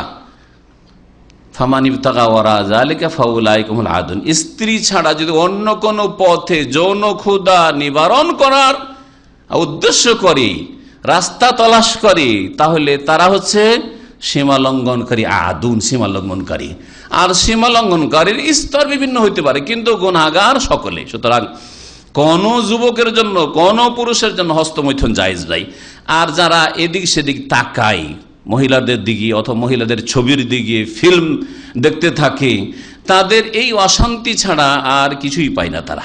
দুনিয়াতে অশান্তি, আর আখিরাতেও যখন আল্লাহ পাকের আযাব হবে অশান্তি আর অশান্তি। আগাদুলিল বাসার, বিয়ে করলে চক্ষু নিচে হয়ে যাবে। ওয়াহসানুল ফারজ, আর লজ্জা স্থান সুরক্ষিত হয়ে যাবে, আপনার কখনো চারিত্রিক পদস্খলন ঘটবে না। ওমাল্লাম ইয়াস্তাতি, আর বিয়ে যদি নাই করতে পারো অথবা স্ত্রীর সাথে নাই রাখতে পারো, ফালাইহি বিসসাম, রোজা রাখো। রোজা রাখলে যে মানসিক শান্তি পাবে, অন্তরের শান্তি, মনের শান্তি হাসিল হবে। আর তাতে শরীরে বেশি বেশি খাবার ঢুকলে যে যৌন চাহিদা বেড়ে যায় সেটাও কমে আসবে, যার ফলে আর তোমার দ্বারা গোনা হওয়ার আশঙ্কা থাকে না, তেমন গোনা হওয়ার সম্ভাবনা কমে চলে আসছে। ফাইন্নাহু লাহু উইজাউন, রোজা রাখলে যৌন চাহিদাকে চূর্ণ করে দেয় এই রোজাতে। কিন্তু এটা ক্ষণস্থায়ী চূর্ণ করে, স্থায়ীভাবে যদি চূর্ণ বিচূর্ণ করে দিত তাহলে ভবিষ্যতে আপনার খারাপ হয়ে যেত, ভবিষ্যতে আপনি অকেজ হয়ে যেতেন, অযোগ্য হয়ে যেতেন, স্ত্রীর কাছে কোনোদিন বিয়ে করে যেতে পারতেন না। রোজা দ্বারা এটা হয় না। রোজা দ্বারা ক্ষণিকের জন্য, যতদিন পর্যন্ত আপনি স্ত্রীর কাছে যাওয়ার ক্ষমতা হচ্ছে না, ততদিন পর্যন্ত আপনার যৌন চাহিদাকে দমন করে রাখবে। ফাইন্নাহু লাহু উইজা, এই হচ্ছে সহিহ বুখারী মুসলিমের হাদিস। এই হচ্ছে যুবকদের জন্য উপদেশ। যুবকদের জন্য সুসংবাদ রয়েছে। নবী করিম সাল্লাল্লাহু আলাইহি ওয়াসাল্লামের সহিহ বুখারী হাদিস 1334 নম্বর হাদিস, সহিহ মুসলিমও রয়েছে 1712 নম্বর হাদিস। নবী সাল্লাল্লাহু আলাইহি ওয়াসাল্লাম বলছেন 7 প্রকারের লোককে আল্লাহ পাক তার স্পেশাল ছায়া দেবেন। কোন কোন রিওয়ায়াতে রয়েছে ফিজিল আরশি, আল্লাহর আরশের ছায়া, কিন্তু সহিহ বুখারী মুসলিমে আল্লাহ পাকের স্পেশাল ছায়ার কথা বলা হয়েছে, যেই ছায়ার ধরন আল্লাহ ভালো জানেন কেমন। তার মধ্যে 7 প্রকার বলার সময় নেই আমাদের কাছে, আমাদের আসল বিষয়ের সাথে সম্পর্কিত। ওয়াশাবুন নাশা ফি ইবাদাতিল্লাহ, এমন যুবকের কথা বলেছেন নবী করিম সাল্লাল্লাহু আলাইহি ওয়াসাল্লাম। এমন যুবক নাশা ফি ইবাদাতিল্লাহ, যেই যুবক আল্লাহর ইবাদতেই লালিত পালিত হয়েছে, তার যৌবনকাল থেকেই তার আল্লাহর ইবাদত বন্দেগীর ওপর সে বড় হয়ে উঠেছে। 7 বছর বয়সে বাপ মা নামাজের শিক্ষা দিয়েছে, 10 বছর বয়স হতেই পুরো নামাজের তরিকা শিখে গেছে, আর তারপরে নামাজ নিয়মিত পড়েছে, যদিও ফরজ হয় না, যাতে করে আগামীতে শরীরে রক্ত আরো শক্তিশালী হয়ে গেলে, গায়ে জোর হয়ে গেলে বাপ মাকে যেন অবজ্ঞা না করে, তোমার কাজ তুমি করে এই কথা না বলে, আর বলবে না। 10 বছর, অথচ 10 বছরও ছেলেদের ক্ষেত্রে নামাজ ফরজ হয় না। 11 বছর 12 বছরও সাধারণত ফরজ হয় না, যতক্ষণ পর্যন্ত সাবালক না হয়েছে। আর সাধারণত ছেলেরা সাবালক হওয়ার জন্য কমপক্ষে স্বপ্নদোষ হইতে হবে, আর না হইলে নাভির নিচের লোম গজাইতে হবে, আর না হইলে যদি কোনো কিছুই সব লক্ষণ না পাওয়া যায় তাহলে 15 বছর বয়সে তার। একটা ছেলে যদি 14 বছর পর্যন্ত তার স্বপ্নদোষ হয়নি আর নিচেও কিছু লক্ষণ পাওয়া যায় না সাবালক হওয়ার, তাহলে 15 বছরে গিয়ে তার নামাজ ফরজ হয়।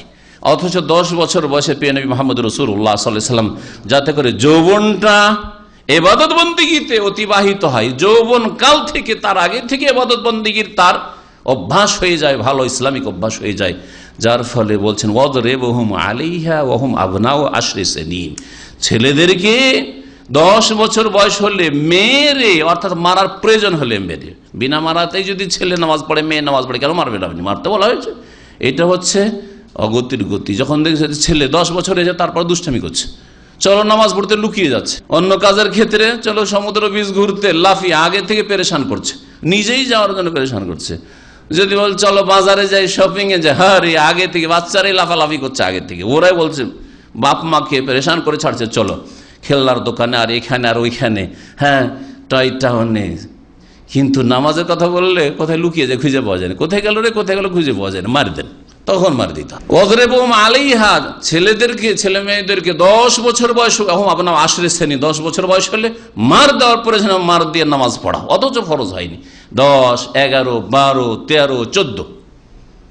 মেয়েদের ক্ষেত্রে অবশ্য মাসিক সাধারণত 12 বছরে চলে আসে। অনেক মেয়েদের দেখা যায় 9 বছর। আমার কাছে বেশ কিছু ফতোয়া মাঝে মাঝে এসছে 9 বছর বয়সে। আমি আশ্চর্য, অনেক ভাইকে চিনি বলছে 9 বছর বয়সে মাসিক। আশ্চর্য, 9 বছর হতে পারে এখানকারও ঘটনা এরকম।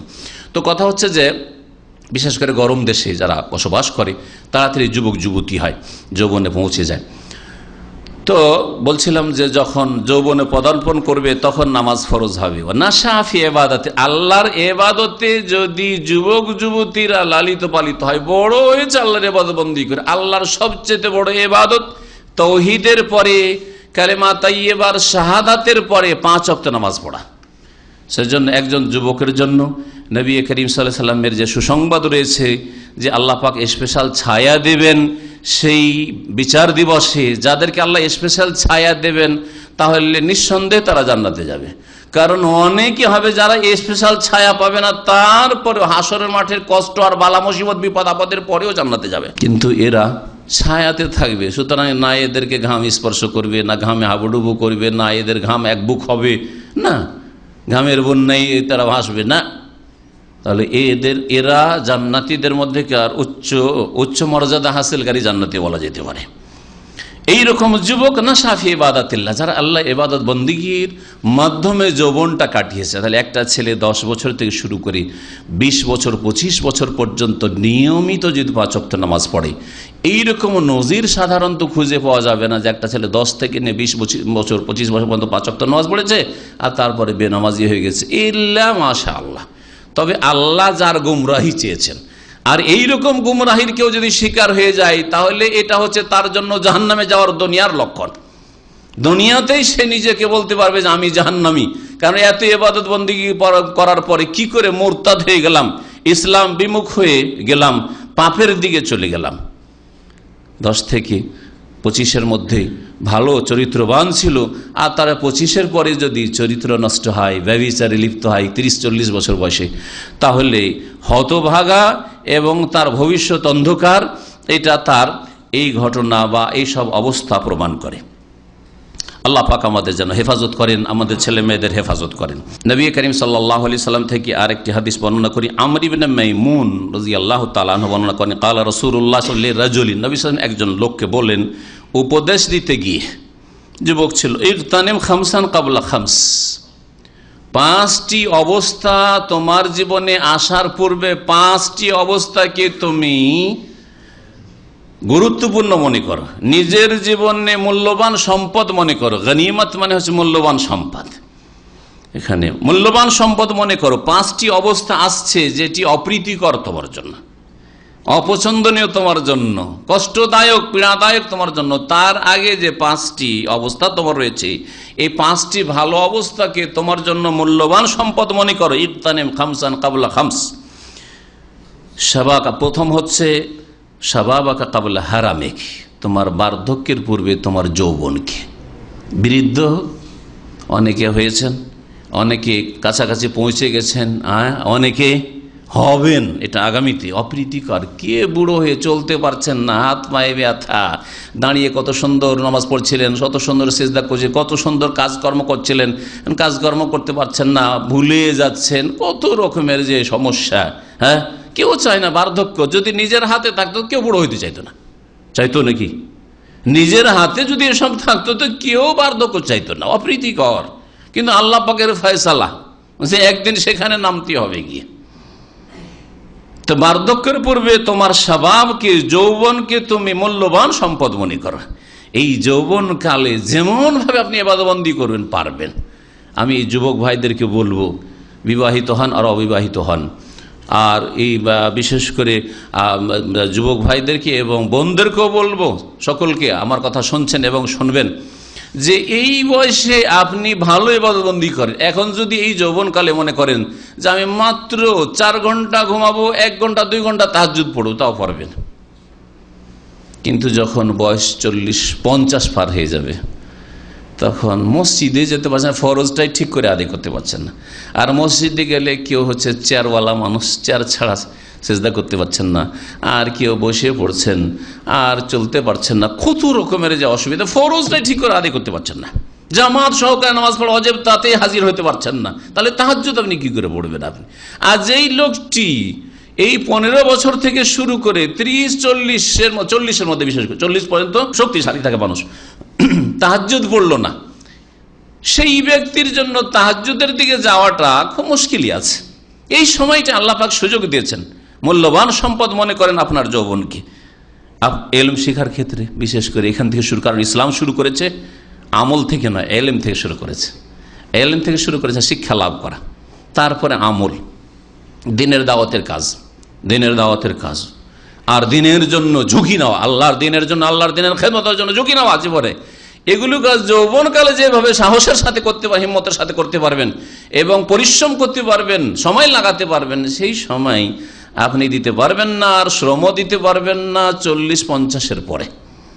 আমরা নিজের জীবনে বুঝছি, যেইভাবে দুপুরে না ঘুমিয়েও চলে, রাত্রে 2-4 ঘন্টা ঘুমালাম না ঘুমালাম তাও চলে, সেই সময়গুলিতে 25 বছর 30 বছর বয়স, 40-এর পরে 45 শুরু হয়ে গেছে, দুর্বলতা শুরু হয়ে গেছে।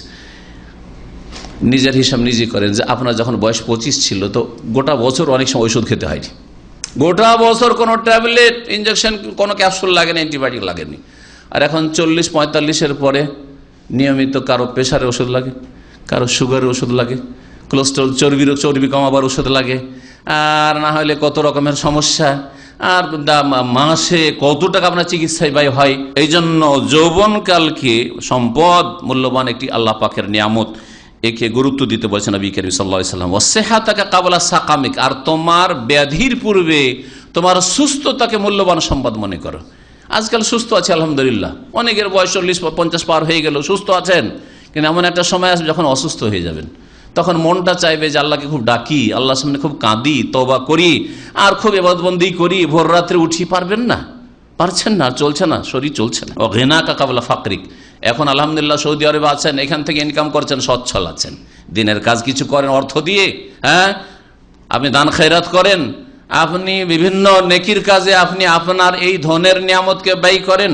কাবলা ফাকরিকা, এমন এক সময় আসার পূর্বে যে সময়টা আপনার জন্য অপ্রীতিকর, ভালো, কখনো ভালো মনে করেন না আপনি, আর ক্ষমতা থাকলে কখনো আপনি দরিদ্র আর গরিব হইতে চাইতেন না। এই দারিদ্র আসার পূর্বে তুমি তোমার সচ্ছলতাকে তুমি মূল্যবান সম্পদ মনে করো। ফারাগাকা কাবলা শুগলিক, আর তোমার ব্যস্ততার পূর্বে, ব্যস্ততা যখন মানুষ ব্যস্ত হয়ে যায় আর সময় পাচ্ছে না, কিছু সময় পাচ্ছে না, এর পূর্বে অনেক অবসর ছিল, লেখাপড়ার অনেক অবসর ছিল, কোরআন মুখস্থ করার অবসর ছিল, কোরআনের তরজমা তাফসীর পড়ার অবসর ছিল। সৌদি আরবে 8 ঘন্টা ডিউটি করার পরে বাকি আরও 16, কত ঘন্টা থাকে? 3-8 24, 16 ঘন্টা, তাই না? আরও 16 ঘন্টা টাইম থাকে, ওতে লাগালেন 8 ঘন্টা ডিউটি, তারপরে 4-5 ঘন্টা 6 ঘন্টা ঘুমাইলেন, তারপরেও থাকে আরও 10 ঘন্টা থাকে, থাকে না? থাকে না? ওর মধ্যে খাওয়া দাওয়ার নামাজ দিয়ে আরও 2-3 ঘন্টা গেল, 2-3 ঘন্টা। তারপরেও দেখা যায় প্রতিদিন যদি মনে করে যে আমি এলম শিখবো, নেক কাজ করব, ভালো কাজ করব, আমার আখিরাতের ব্যালেন্স বাড়াবো, তার জন্য সৌদি আরবে চাকরি করে কমপক্ষে আপনার হাতে 6 ঘন্টা থাকছে, 6 ঘন্টা থাকছে, 18 ঘন্টা লাগিয়ে দেন সব কাজে, খাওয়া দাওয়া, এই সেই, ঘুম, আর চাকরি, ডিউটি, রুজি রোজগার, 6 ঘন্টা থাকছে। এই 6 ঘন্টাকে করছেন কি? ইন্টারনেট, ফেসবুক, ইউটিউব, আর কিছু লোক আছে দিন শিখার নামে আর ভালো কথা শোনার নামে পাপও দেখছেন, পাপও শুনছেন, কত যে অন্যায় হচ্ছে। আল্লাহ পাক আমাদের গুনাহ খাতা মাফ করেন, আল্লাহ আমাদেরকে ফিরে আসার তৌফিক দান করেন। এর আগে বলেছি, আবার বলছি, যেসব ভাইয়েরা ইন্টারনেটে, আজকালকার গবেষণায় বলা হচ্ছে যে যারা 2 ঘন্টার বেশি ইন্টারনেটে সময় লাগায়, 24 ঘন্টার মধ্যে 2 ঘন্টার বেশি ইন্টারনেটে সময় লাগায়, তারা ইন্টারনেটের নেশাগ্রস্ত, যেমন মদের নেশা থাকে তেমন ইন্টারনেট একটা নেশা আছে। যারা 2 ঘন্টার বেশি ইন্টারনেট, ফেসবুক নিয়ে, টুইটার নিয়ে, আর এই ইউটিউব নিয়ে, আর এই নিয়ে, সেই নিয়ে, যা কিছু আছে এতে নিয়ে ব্যস্ত থাকে, তার ইন্টারনেট খোলা, তাতে বসে থাকে, তারা নেশাগ্রস্ত। ভালো করে শুনেন, তারা হচ্ছে মুদমেন। ভালো করে শুনেন, আরবি ভাষায় নেশাগ্রস্ত। এর বিভিন্ন লক্ষণ আছে। এর উপরে অনেক কিছু লেখা হয়েছে, আর অনেক কিছু আমরা পড়াশোনা করেছি, কিন্তু সব কথা সব সময় বলাও যায় না। আর এত বিষয় রয়েছে দিন সম্পর্কে, যা আমরা তার তো মনে হচ্ছে যে 100-তে 2-4-5টা অংশ ওর মধ্যে বর্ণনা করতে পেরেছি কিনা আল্লাহ পাক ভালো জানেন। তো আল্লাহ পাক যেন আমাদের ইসলাহ সংশোধনের তৌফিক দান করেন। তাহলে বোঝা গেল যে আপনার যদি দুনিয়ার একটু খবর রাখতে হয় অথবা ইন্টারনেট নিয়ে বসতে হয়, তো যাতে করে 1-2 ঘন্টা আপনি এই দিকে যথেষ্ট সময় দিতে পারছেন। কিন্তু আমি পরীক্ষা করে দেখছি, আপনাদেরকে বলছি, 1 পারা কোরআন তেলাওয়াত করতে 20 মিনিটের বেশি লাগবে না। সুন্দর করে তেলাওয়াত 20 মিনিটের বেশি লাগবে না। আর দেশি তরিকার মধ্যে আমরা অনেক ভালো তরিকা দেশে পড়তাম, এক যুগে কোরআন খতম করতাম, মানে ওইরকম পড়া পড়তাম না এই বিদাতি মোল্লাদের মতো, হাফেজদের মতো। আমরা দেশ থেকে অনেকটা সুন্নতের অনুসারী ছিলাম। তারপরে খুব দ্রুত একটু পড়ার চেষ্টা করতাম যে কোরআনটা তাড়াতাড়ি খতম করা যায়। 13 মিনিট লেগেছে। কিন্তু আমি মনে করি 13, 14, 15 পড়া জায়েজ নয়।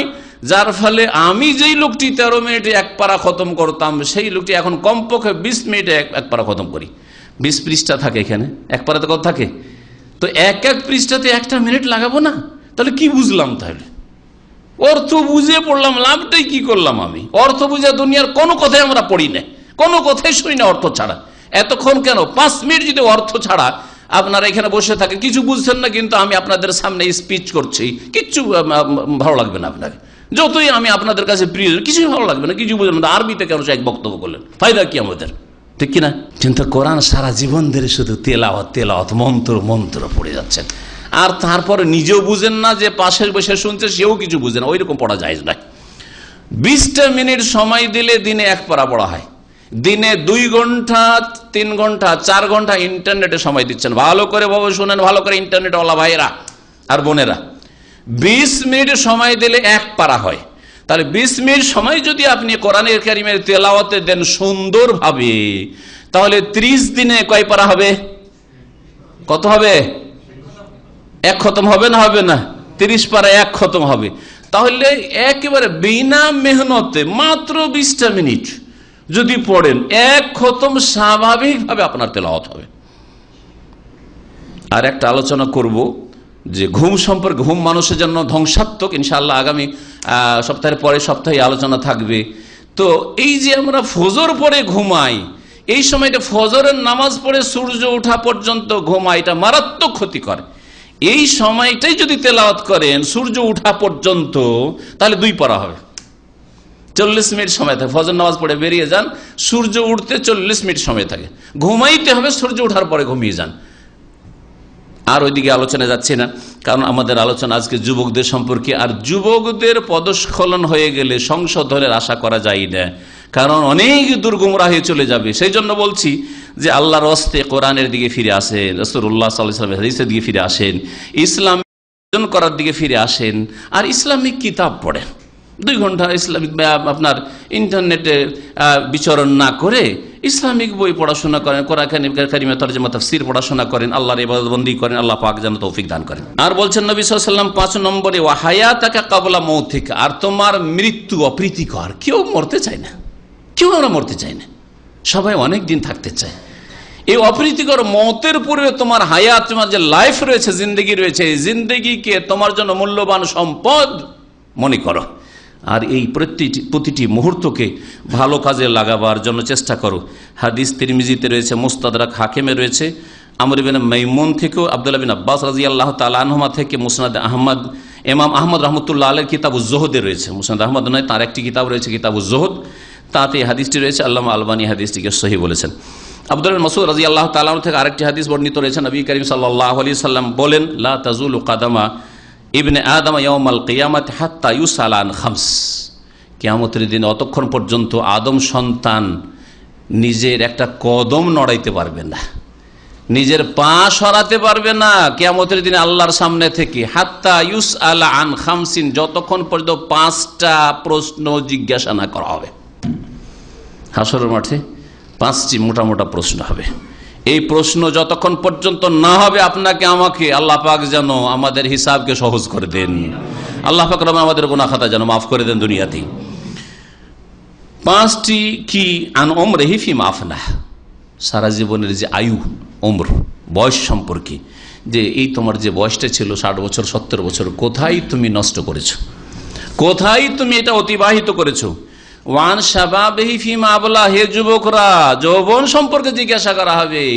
এই 15 বছর বয়স থেকে শুরু করে 25, 30, 40 পর্যন্ত যৌবনই থাকে। এই যৌবনকে কোথায় ফিমা আবলা ক্ষয় করেছিলি, এই যৌবনের শক্তিকে কোথায় ক্ষয় করেছিলি, কোথায় নষ্ট করেছিলি, কোথায় ব্যয় করেছিলি। ওয়ান মালিহি মিন আইনা ইকতাসাবাহ, আর ধন সম্পদ সম্পর্কে 2টি প্রশ্ন হবে। কোথা থেকে উপার্জন করেছিলে, উৎস উপার্জনের হালাল ছিল না হারাম। আর ঠিক আছে, ইনকাম করলে হালাল তরিকায় মেহনত করে, চাকরি করে আর হালাল ব্যবসা করে ইনকাম করেছো। অফিমা আনফাকা, কিন্তু কোথায় খরচ করেছো, কোথায় ব্যয় করেছো, এই প্রশ্ন করা হবে। 5 নম্বর হবে আর ওয়ামাযা আমেলা ফিমা আলিম ওয়ান ইলমিহি মাযা আমেলা ফিহি, নির্বাহিত রয়েছে। আর ইলম সম্পর্কে, যে আল্লাহ তোমাকে যে জ্ঞান দান করেছিলেন, সেই জ্ঞান, প্রথম কথা জ্ঞান অর্জন করেছো কিনা আল্লাহ সম্পর্কে, আল্লাহর দ্বীন সম্পর্কে, আল্লাহর রসুল সম্পর্কে। 3টি মূলনীতি।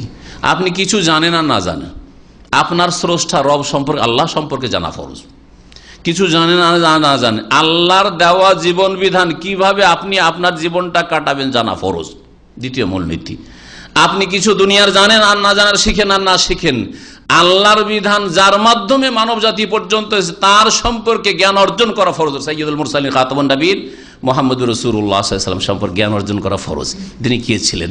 আপনি দুনিয়ার কাউকে চেনেন আর না চেনেন, মুহাম্মদুর রাসূলুল্লাহ সাল্লাল্লাহু আলাইহি ওয়াসাল্লামকে চিনতেই হবে, তার সম্পর্কে জ্ঞান হাসিল করতে হবে। এই 3টি মূলনীতি। ইলম হাসিল করেছিলে কিনা, আর জানতে তুমি আল্লাহর দ্বীন সম্পর্কে, আল্লাহ সম্পর্কে, আল্লাহ রাসূল সম্পর্কে আমল করেছিলে কিনা। আল্লাহ সম্পর্কে জানতে তাওহীদ প্রতিষ্ঠা করেছো কিনা, আল্লাহ রাসূল সম্পর্কে জানতে তো রাসূলের অনুসরণ করেছিলে কিনা, আনুগত্য করেছিলে কিনা। আল্লাহর দ্বীন সম্পর্কে জানতে, আর দ্বীনের মূল খুঁটি হচ্ছে 5 ওয়াক্ত সালাত, 5 ওয়াক্ত সালাত নামাজ আদায় করেছিলে কিনা। ইসলামের 5টি রুকন জানতে তুমি এই 5টি রুকন, 5টি খুঁটি তুমি ঠিক রেখেছিলে কিনা। দ্বীন ইসলামের হালাল হারাম তুমি জানতে, এটা হালাল, এটা হারাম, এটা জায়েজ, ওইটা না জায়েজ, তুমি ঠিকভাবে যা জানতে তা কাজে পরিণত করতে কিনা। হাদিস তিরমিজিতে রয়েছে এবং আল্লামা নাসিরুদ্দিন আলবানী রাহমাতুল্লাহ সিলসিলা সহিহা 946 নম্বর হাদিসে এই হাদিসটিকে সহিহ বলেছেন। আরেকটি হাদিস দিয়ে আমার আলোচনা শেষ করব, কথা লম্বা হয়ে যাচ্ছে। আবু উমামা রাদিয়াল্লাহু তাআলা আনহু, সাহাবী থেকে বর্ণিত, তিনি বলছেন যে একদিন নবী করিম সাল্লাল্লাহু আলাইহি সাল্লাম বসেছিলেন, আমরাও ছিলাম, আর একজন যুবক, ইন্না ফাতান শাব্বান, ফাতান মানে যুবক। সূরা কাহফের আয়াতে ফাতানের বহুবচন ফিতিয়া, ইন্নাহুম ফিতিয়াতুন আমানু বিরাব্বিহিম ওয়াজিদনাহুম হুদা, এখানে ফাতান একবচন ব্যবহৃত হয়েছে। একজন যুবক ছেলে নবী সাল্লাল্লাহু আলাইহি ওয়াসাল্লামের সামনে আসলো, আসার পরে ইয়া রাসূলুল্লাহ, বলছে আল্লাহ রাসূল, ইযিনলি বিজ্জিনা, মুসলিমের সন্তান, বলছে ইয়া রাসূলুল্লাহ, আমাকে জেনার অনুমতি দেন। থাকতে পারছে না যুবক, আর বিয়েও করতে পারছে না, বিয়েও করতে পারছে না, আর থাকতেও পারছে না। আর একজন মুসলিমের সন্তান, হারাম কাজ করব, জাহান্নামে যাব, যাই নবীর কাছে যাই, গিয়ে যদি একটা অনুমতি পেয়ে যাই তাহলে তার অসুবিধা নেই, তাহলে তার অসুবিধা নেই। এই জন্য অনুমতি চাইতে গেছে, উদ্দেশ্য খারাপ নয় কিছু। পারমিশন যদি রসুলের পক্ষ থেকে হয়ে যায় তার মানে ছাড় আছে, জান্নাত পেতে আর বাধা নেই, নবী অনুমতি দিয়েছেন, যার মাধ্যমে দিন এসছে তিনি অনুমতি দিয়েছেন, এই ছিল উদ্দেশ্য ছেলের। আজকাল ছেলেরা জানে যে হারাম, আর তারপরে হারামে লিপ্ত হয় আজকালকার যুবকরা। আর এই ছেলে হারাম বলে ভয় ছিল, জাহান্নাম বলে ভয় ছিল, বলেই জাহান্নাম থেকে বাঁচার উদ্দেশ্যে অনুমতি নিতে গেছে, যে কমপক্ষে অনুমতিটা পেয়ে গেলে জাহান্নাম থেকে বেঁচে যাব। দুনিয়ার যে আমার প্রয়োজন রয়েছে, প্রয়োজনটা আমার মিটে যাবে, যৌন চাহিদাও মিটে যাবে, আর আমি জাহান্নামের শাস্তি থেকেও বেঁচে যাবো, এই জন্য পারমিশন নিতে এসেছিল এই ছেলে। নবী করিম সাল্লাল্লাহু আলাইহি সাল্লামের কাছে যখন অনুমতি চাইল, আশ্চর্য হয়ে গেলেন সাহাবায়ে কেরামরা, কি করছে রে। ফাকবাল আল কওম আলাইহি ফাজাজারুহ, চারিদিক থেকে সাহাবায়ে কেরামরা মনে হচ্ছে তার দিকে ঝাঁপিয়ে পড়েছে, আর কালো মাহ মাহ মাহ, একেবারে তাকে বকাঝকা শুরু করেছে আরবিতে, ধমক দেওয়ার জন্য আর ভয় দেখানোর জন্য আর বকাবকি করার জন্য এই শব্দগুলি ব্যবহৃত হয়ে থাকে। ফাকাল নবী সাল্লাল্লাহু আলাইহি ওয়াসাল্লাম বললেন, না না না, এইসব কাজ করিও না, উদনু, কাছে করো, আমার কাছে নিয়ে আসো, আমার কাছে চলে আসো। আমি আপনি যদি একটা ছেলে এরকমই বেয়াদবির প্রশ্ন করে, হ্যাঁ, কোনো কথা বলে যে কোনো রাস্তা আছে কি না, সৌদি আরবে আছি, এমন কোনো রাস্তা আছে, থাকতেও পারছি না, তাহলে ধাক্কা দিয়ে বের করেন, দেখো বেয়াদব কোথাকার, মজলিসও বুঝে না, কিছু বুঝে না, আর বেয়াদব হারাম কথা বলছেন, তাই না? এখানে দাওয়াতের রাস্তা বন্ধ করে দিলেন। নবী সাল্লাল্লাহু আলাইহি ওয়াসাল্লাম তো এই কাজ করলেন না। নবী করিম সাল্লাল্লাহু আলাইহি ওয়াসাল্লামের দাওয়াতের পদ্ধতি নম্র পদ্ধতি, হেকমত কৌশল। ইসলাম প্রচারের জন্য হেকমত কৌশল লাগবে, নম্রতা লাগবে, ভালো আচরণ লাগবে, অন্তর জয় করার চেষ্টা করতে হবে। বাশশিরু, নবী সাল্লাল্লাহু আলাইহি ওয়াসাল্লাম বলছেন সুসংবাদ দাও, ওয়ালা তুনাফিরু, ঘৃণা ছড়ায়ও না, দূরে ধাক্কা দিয়ে তাড়িয়ে দিও না। এই হচ্ছে নবী করিম সাল্লাল্লাহু আলাইহি ওয়াসাল্লাম কথা। ইয়াসসিরু, সহজ করার চেষ্টা করো, আল্লাহ যতটা ছাড় দিয়েছেন ততটা সহজ করার চেষ্টা করো, ওয়ালা তুআসসিরু, কঠিন করে দিও না। যদি অনুমতি থাকে তো সেক্ষেত্রে কঠিন করে দিয়েন না। এশার নামাজ মাত্র 4 রাকাত, একটা ক্লান্ত মানুষ 4 রাকাত ফরজ আর 2 রাকাত সুন্নাত পড়লে তো অনেক নেকি, যদি নাও পড়ে যে বড় কিছু গুনাহগার হয়ে যাবে তা নয়, 1 রাকাত বেতর, সেখানে বিদাতি মোল্লারা এমন কঠিন করে দিল 17 রাকাতের সাথে পড়তে হবে, যার ফলে আমার দেশের এই 17 রাকাতওয়ালা মুসলিম ভাইরা যাদের দিন সম্পর্কে অজ্ঞতা রয়েছে, ফরজ নফলের কোনো পার্থক্য বুঝে না, আর সবগুলি তাদের কাছে সমান, এই অজ্ঞতার ভিত্তিতে ফরজটাও পড়ে না, 17 পড়তেও পারবো না, আর সুতরাং এশা পড়বো না, বাকিটা পড়বো। এত নামাজ পড়া যায়? আর এটা শুধু আমার কাল্পনিক কথা না, একজন MBBS ডাক্তার আমাকে বলছে, এক ইন্ডিয়ান, যে যতদিন ইন্ডিয়াতে ছিলাম ততদিন আমি এশার নামাজ পড়তাম না। কি জন্য? ওই কারণ হানাফি মোল্লারা শিখিয়েছে যে 17 রাকাত এশার নামাজ। আমি সারাদিন ডিউটি করে ক্লান্ত হয়ে আসি, এখন ঘুম চাপছে, 17 রাকাত নামাজ কে পড়তে পারবে, বাদ দে, পড়তাম না, ফরজটাও পড়তো না। কিন্তু দিন ইসলাম কত সহজ, ইয়াসসিরু, সহজ করো, ওয়ালা তুআসসিরু, কঠিন করে দিও না, সহজ। 4 রাকাত নামাজ পড়লেই মুসলিম আপনি। আরে বেতর সুন্নাত নাও যদি পড়েন তবুও মুসলিম আপনি, অনেক নেকি কমলা কিন্তু কিছুই না, আপনি মুসলিম। 4 রাকাত পড়লেই এশার, 17 রাকাত সারা দিন রাত মিলে যদি 17 রাকাত পড়ে দেন তা আপনি মুসলিম। আর যারা এশাতে 17 পড়লো আর ফজরে 2 রাকাত পড়লো না, তখনই মুসলিম থাকলো না, ইসলাম থেকে বেরিয়ে গেল। ভালো করে শুনে রাখেন, এইভাবে ইসলামকে বুঝতে হবে। যেভাবে আল্লাহ ইসলাম নাজিল করেছেন, আল্লাহ দিন ইসলামকে সহজ করেছেন, যে 5 ওয়াক্তে ভাগ করে দিয়েছেন 17 রাকাতকে, ওইভাবে ইসলাম বুঝতে হবে, শিখতে হবে, ওইভাবে পালন করতে হবে। আল্লাহ পাক যেন তৌফিক দান করেন। তো এই যুবক ছেলে নবী করিম সাল্লাল্লাহু আলাইহি ওয়াসাল্লাম কাছে নিয়ে আসতে বলে, ফাদানা মিনহু, ছেলেটি কাছে আসলো, করিবান কালা ফাজালাসা, বসে গেল। নবী করিম সাল্লাল্লাহু আলাইহি ওয়াসাল্লাম এত দূরে এত কাছে বসালেন যাতে করে ওর গায়ে নবী সাল্লাল্লাহু আলাইহি ওয়াসাল্লাম হাতটা পৌঁছে যায়, ওর পিঠে হাতটা পৌঁছে যায়, এত কাছে ডেকে নিলেন। অথচ এত বেয়াদবির প্রশ্ন করেছিল বা তার জন্য অনুমতি চেয়েছিল। কাল আতুহিব্বুহু লিউম্মিক, তারপরে তাকে বুঝাইতে শুরু করলেন, যুবকদের জন্য উপদেশ নবী করিম সাল্লাল্লাহু আলাইহি ওয়াসাল্লাম। আচ্ছা বলো তো, তোমার মায়ের জন্য এটা কি পছন্দ করবে? কেউ যদি তোমার মায়ের সাথে ব্যভিচার করে তুমি বরদাস্ত করতে পারবে? সেই বলল, লা ওয়াল্লাহ, না, আল্লাহর কসম করে বলছি, জালানি আল্লাহ ফেদা আকা, আল্লাহ আমাকে আপনার ওপর উৎসর্গ করুন, হতেই পারে না, অসম্ভব কথা বরদাস্ত করব। নবী সাল্লাল্লাহু আলাইহি ওয়াসাল্লাম বলেন, কালা ওয়ালান নাসু ইউহিব্বুনাহু লিউম্মাতিহিম, তাহলে তুমি যখন তোমার মায়ের সাথে কারো ব্যভিচারকে বরদাস্ত করবে না, কোন মানুষই নিজের মায়ের সাথে জিনা ব্যভিচারকে বরদাস্ত করবে না। কালা নবী সাল্লাল্লাহু আলাইহি ওয়াসাল্লাম, আফা তুহিব্বুহু লিবনাতিকা, তোমার যদি মেয়ে থাকে আর তোমার মেয়ের সাথে কেউ ব্যভিচার করতে চায় বা জানতে পারো যে কেউ ব্যভিচার আর করার চেষ্টা চালাচ্ছে, বরদাস্ত করবে তুমি? কাল আল্লাহ আল্লাহ, আল্লাহর কসম করে বলছে, না, কখনো না। ওয়ালান্নাসু ইউহিব্বুনাহু লিবানাতিহিম, আর কোন মানুষই তাদের মেয়েদের সাথে জিনা ব্যভিচারকে কখনো বরদাস্ত করবে। জালানি আল্লাহ ফিদাক, আল্লাহ আপনার উপর আমাকে উৎসর্গ করুন, কোন মানুষ নিজের মেয়ের জন্য এটা মেনে নিতে পারেন না। কাল আফা তুহিব্বুল উখতিকা, আচ্ছা চলো, মায়ের জন্য না হয় বেশি একটা আত্মমর্যাদা রয়েছে, গায়রাত রয়েছে, হ্যাঁ, মেয়ের ক্ষেত্রে রয়েছে, কিন্তু বোন, তোমার বোনের সাথে কেউ যদি জানা করতে চায়, আতহিব্বুহু লিউখতিকা, কাল আল্লাহ আল্লাহ, না, আল্লাহর কসম করে বলছি, ওয়ালান নাস ইউহিব্বুনাহু লিউম্মাহাতিহিম। নবী সাল্লাল্লাহু আলাইহি ওয়াসাল্লাম বললেন যে কোন মানুষই তাদের বোনের সাথে এই ব্যভিচার করাকে পছন্দ করবে না, তুমি যেমন পছন্দ করো না। বারবার করে ওই যুবক বলছে, জালানি আল্লাহ ফিদাক, আল্লাহ আমাকে আপনার ওপর কুরবান করুক, উৎসর্গ করুক, আমি আপনার জন্য উৎসর্গ হইতে প্রস্তুত, কিন্তু আপনাকে ভালোবাসি, কিন্তু কোনো মানুষ বরদাস্ত করবে না যে তা কারো মা বোনের সাথে বা মেয়ের সাথে কেউ ব্যভিচার করুক। নবী করিম সাল্লাল্লাহু আলাইহি ওয়াসাল্লাম আরও জিজ্ঞাসা, কালা ফাতহি বলি আম্মা থেকে, চলো আর একটু দূরে চলো, তোমার ফুফুর সাথে কেউ ব্যভিচার করতে চাই, তুমি পছন্দ করবে, বরদাস্ত করবে, অনুমতি দেবে? কাল আল্লাহ আল্লাহ জালানি আল্লাহ ফিদাক, না, আল্লাহর কসম করে বলছি আপনার উপর আল্লাহ আমাকে উৎসর্গ করুক। নবী সাল্লাল্লাহু বলে, ওয়ালান নাসু ইউহিব্বুনাহু লিআম্মাতিহিম, ওয়ালান নাসু ইউহিব্বুনাহু লিআম্মাতিহিম, আর কোনো মানুষই তাদের ফুফুদের সাথে এই ব্যভিচারকে বরদাস্ত করে নেবে না। কালা আফাতহি বলে, খালে চলো, তোমার খালা ফুফু না হয় তোমার বংশের, তোমার রক্তের, এই দিক থেকে সম্পর্ক, বাপের দিক থেকে সম্পর্ক, কারণ বাপের বংশটাকে অনেকে স্ট্রং দেখে। হ্যাঁ, ওই তো মামাদের বংশ, ওই দিক থেকে তো চলে এসছে, মা হয়তো অনেক সময় যোগাযোগই নেই। হয়তো তোমার খালার সাথে কেউ যদি ব্যভিচার করতে চায়, তুমি পছন্দ করবে? অতহিব বলে খালা থেকে, কাল আল্লাহ আল্লাহ, আল্লাহর কসম করে বলছি, জালানি আল্লাহ ফিদাক, আপনার উপর আল্লাহ আমাকে কোরবান করুক, উৎসর্গ করুক। নবী সাল্লাল্লাহু ওয়ালান নাস ইউহিব্বুনাহু লিখালাতিহিম, কোনো মানুষ তাদের খালাদের সাথে ব্যভিচার করা পছন্দ করবে না। তো যুবক বলতে চাইলেন এই কথা নবী সাল্লাল্লাহু আলাইহি ওয়াসাল্লাম, যে তুমি যে জেনা ব্যভিচারের পারমিশন চাইলে, আমি যখন পারমিশন দেবো, যে মেয়েটির সাথে জেনা করবে সে কারো হয়তো মা হবে, হয় মা হয়ে গেছে, আর না হলে কারো মেয়ে হবে, সে অবশ্যই কারো মা তো কারো মেয়ে, অথবা কারো বোন, হ্যাঁ ভাই বেঁচে ভাই আছে তো কারো বোন, অথবা কারো ফুফু, কারো খালা, কারো আপনজন, সুতরাং তারাও বরদাস্ত করবে না। তাহলে তুমি কি করে এটা পছন্দ করছো? একজন মুমিন তখনই মুমিন হতে পারবে যেটা নিজের জন্য ভালোবাসে সেটাই অন্যের জন্য ভালোবাসবে।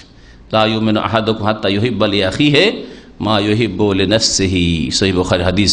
অতক্ষণ পর্যন্ত কোনো মানুষ মুমিন মুসলিম হতে পারে সত্যিকার অর্থে যতক্ষণ পর্যন্ত অন্যের নিজের জন্য যেটা ভালোবাসে সেইটাই বা সেই রকমই অন্যের জন্য ভালো না বাসবে। আপনার জন্য যেটা অপ্রীতিকর হয়, আপনার জন্য যেটা কষ্টদায়ক হয়, সেটা অন্যের ক্ষেত্রে করবেন না। এর অনেক উদাহরণ জীবনে হইতে পারে। এই হাদিসটি অত্যন্ত ব্যাপক। এই হাদিসটি নিয়ে যদি ঘন্টার পর ঘন্টা আলোচনা করেন, আমাদের চলাফেরার জীবনে, পারিবারিক জীবনে, সামাজিক জীবনে, বন্ধু বান্ধবের সাথে, রুমমেটদের সাথে, পাড়া প্রতিবেশীর সাথে, দেশবাসীর সাথে, কোনো মানুষের সাথে, কোনো মানুষের সাথে যেটা আপনি নিজের জন্য পছন্দ করেন না, অন্যের জন্য কখনো পছন্দ করবেন না যদি আপনি মুমিন হন। আপনাকে কেউ কষ্ট দিয়ে মারুক, আপনার সমালোচনা করুক, আপনার বদনাম করুক, আপনার মানহানি করুক, আপনার ক্ষয়ক্ষতি করুক, আপনার চুরি ডাকাতি করুক, আপনি পছন্দ করেন না, তাহলে অন্যের কি করে আপনি করতে পারেন এরকম? তাহলে মুমিন হতে পারবেন।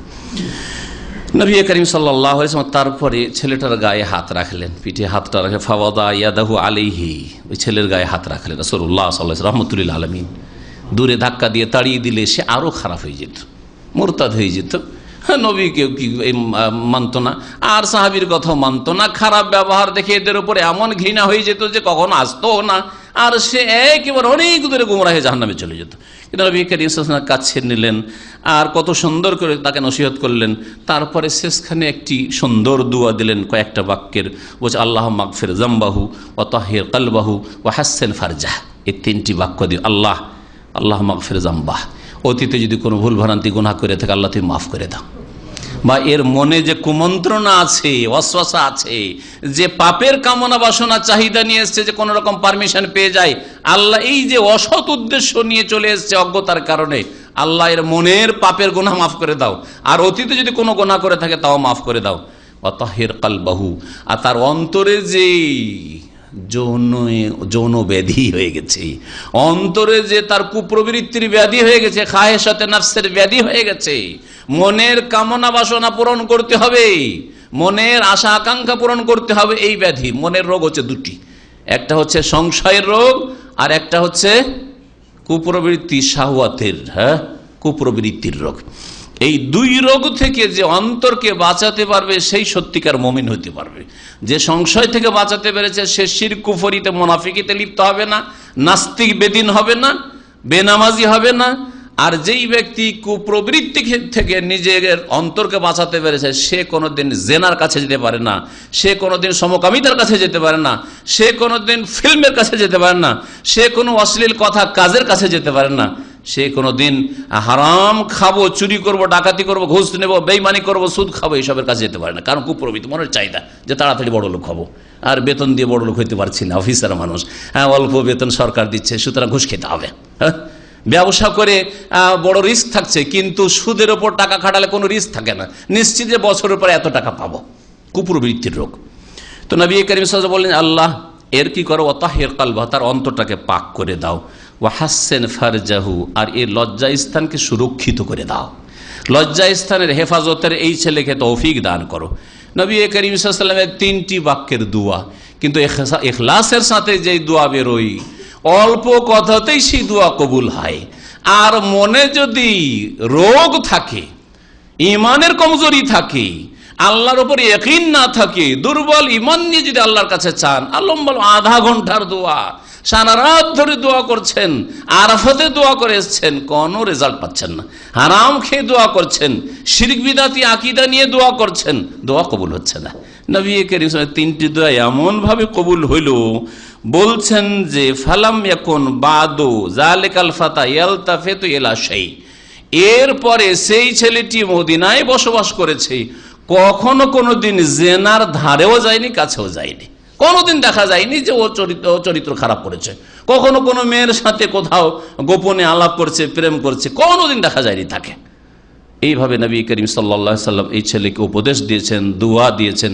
আল্লাহ পাক রব্বুল আলামিন আমাদের সকলকে হেদায়েতের উপর কায়েম রাখেন। আমাদের সমাজে যেসব যুবক যুবতীরা বিভ্রান্তির শিকার হয়েছে, গোমরাহ হয়ে গেছে, আল্লাহ পাক তাদেরকে হেদায়েত দান করেন। যারা পাপে লিপ্ত হয়েছে তাদেরকে তওবা করার দ্রুত আল্লাহ তৌফিক দান করেন। যারা পাপ থেকে বেঁচে রয়েছেন আল্লাহ পাক তাদেরকে অটলতা দান করেন, তাদেরকে দিনের উপর কায়েম থাকার তৌফিক দান করেন। আল্লাহ জান্নাতের রাস্তায় আমাদেরকে কায়েম যেন রাখেন, আল্লাহ আমাদেরকে জাহান্নামের রাস্তা থেকে যেন বাঁচিয়ে রাখেন, আল্লাহ দুনিয়ার বালা মুসিবত থেকে, ফিতনা থেকে বাঁচিয়ে রাখেন। সমস্ত রকমের ফিতনা থেকে আল্লাহ পাক যেন আমাদেরকে দুনিয়ার ফিতনা থেকে আল্লাহ পাক যেন বেঁচে থাকার তৌফিক দান করেন। আল্লাহ পাক রব্বুল আলামিন যেন আমাদেরকে সমস্ত রকমের অনিষ্ট থেকে মুক্ত রাখেন। আল্লাহ পাকের কাছে দোয়া, আল্লাহ পাক রব্বুল আলামিন যে পেরেশানিতে রয়েছে আল্লাহ পাক আমাদের পেরেশানি যেন দূর করে দেন। যারা অসুস্থ রয়েছেন সুস্থতা যেন দান করেন। যাদের ঘরে মৃত হয়েছে আল্লাহ পাক তাদের মৃতদের উপর রহম করেন। আল্লাহ তাদের জান্নাতুল ফিরদৌস যেন দান করেন। সুবহান রাব্বিকা রাব্বিল ইজ্জাতি আম্মা ইয়াসিফুন ওয়া সালামুন আলাল মুরসালিন ওয়ালহামদুলিল্লাহি রাব্বিল আলামিন।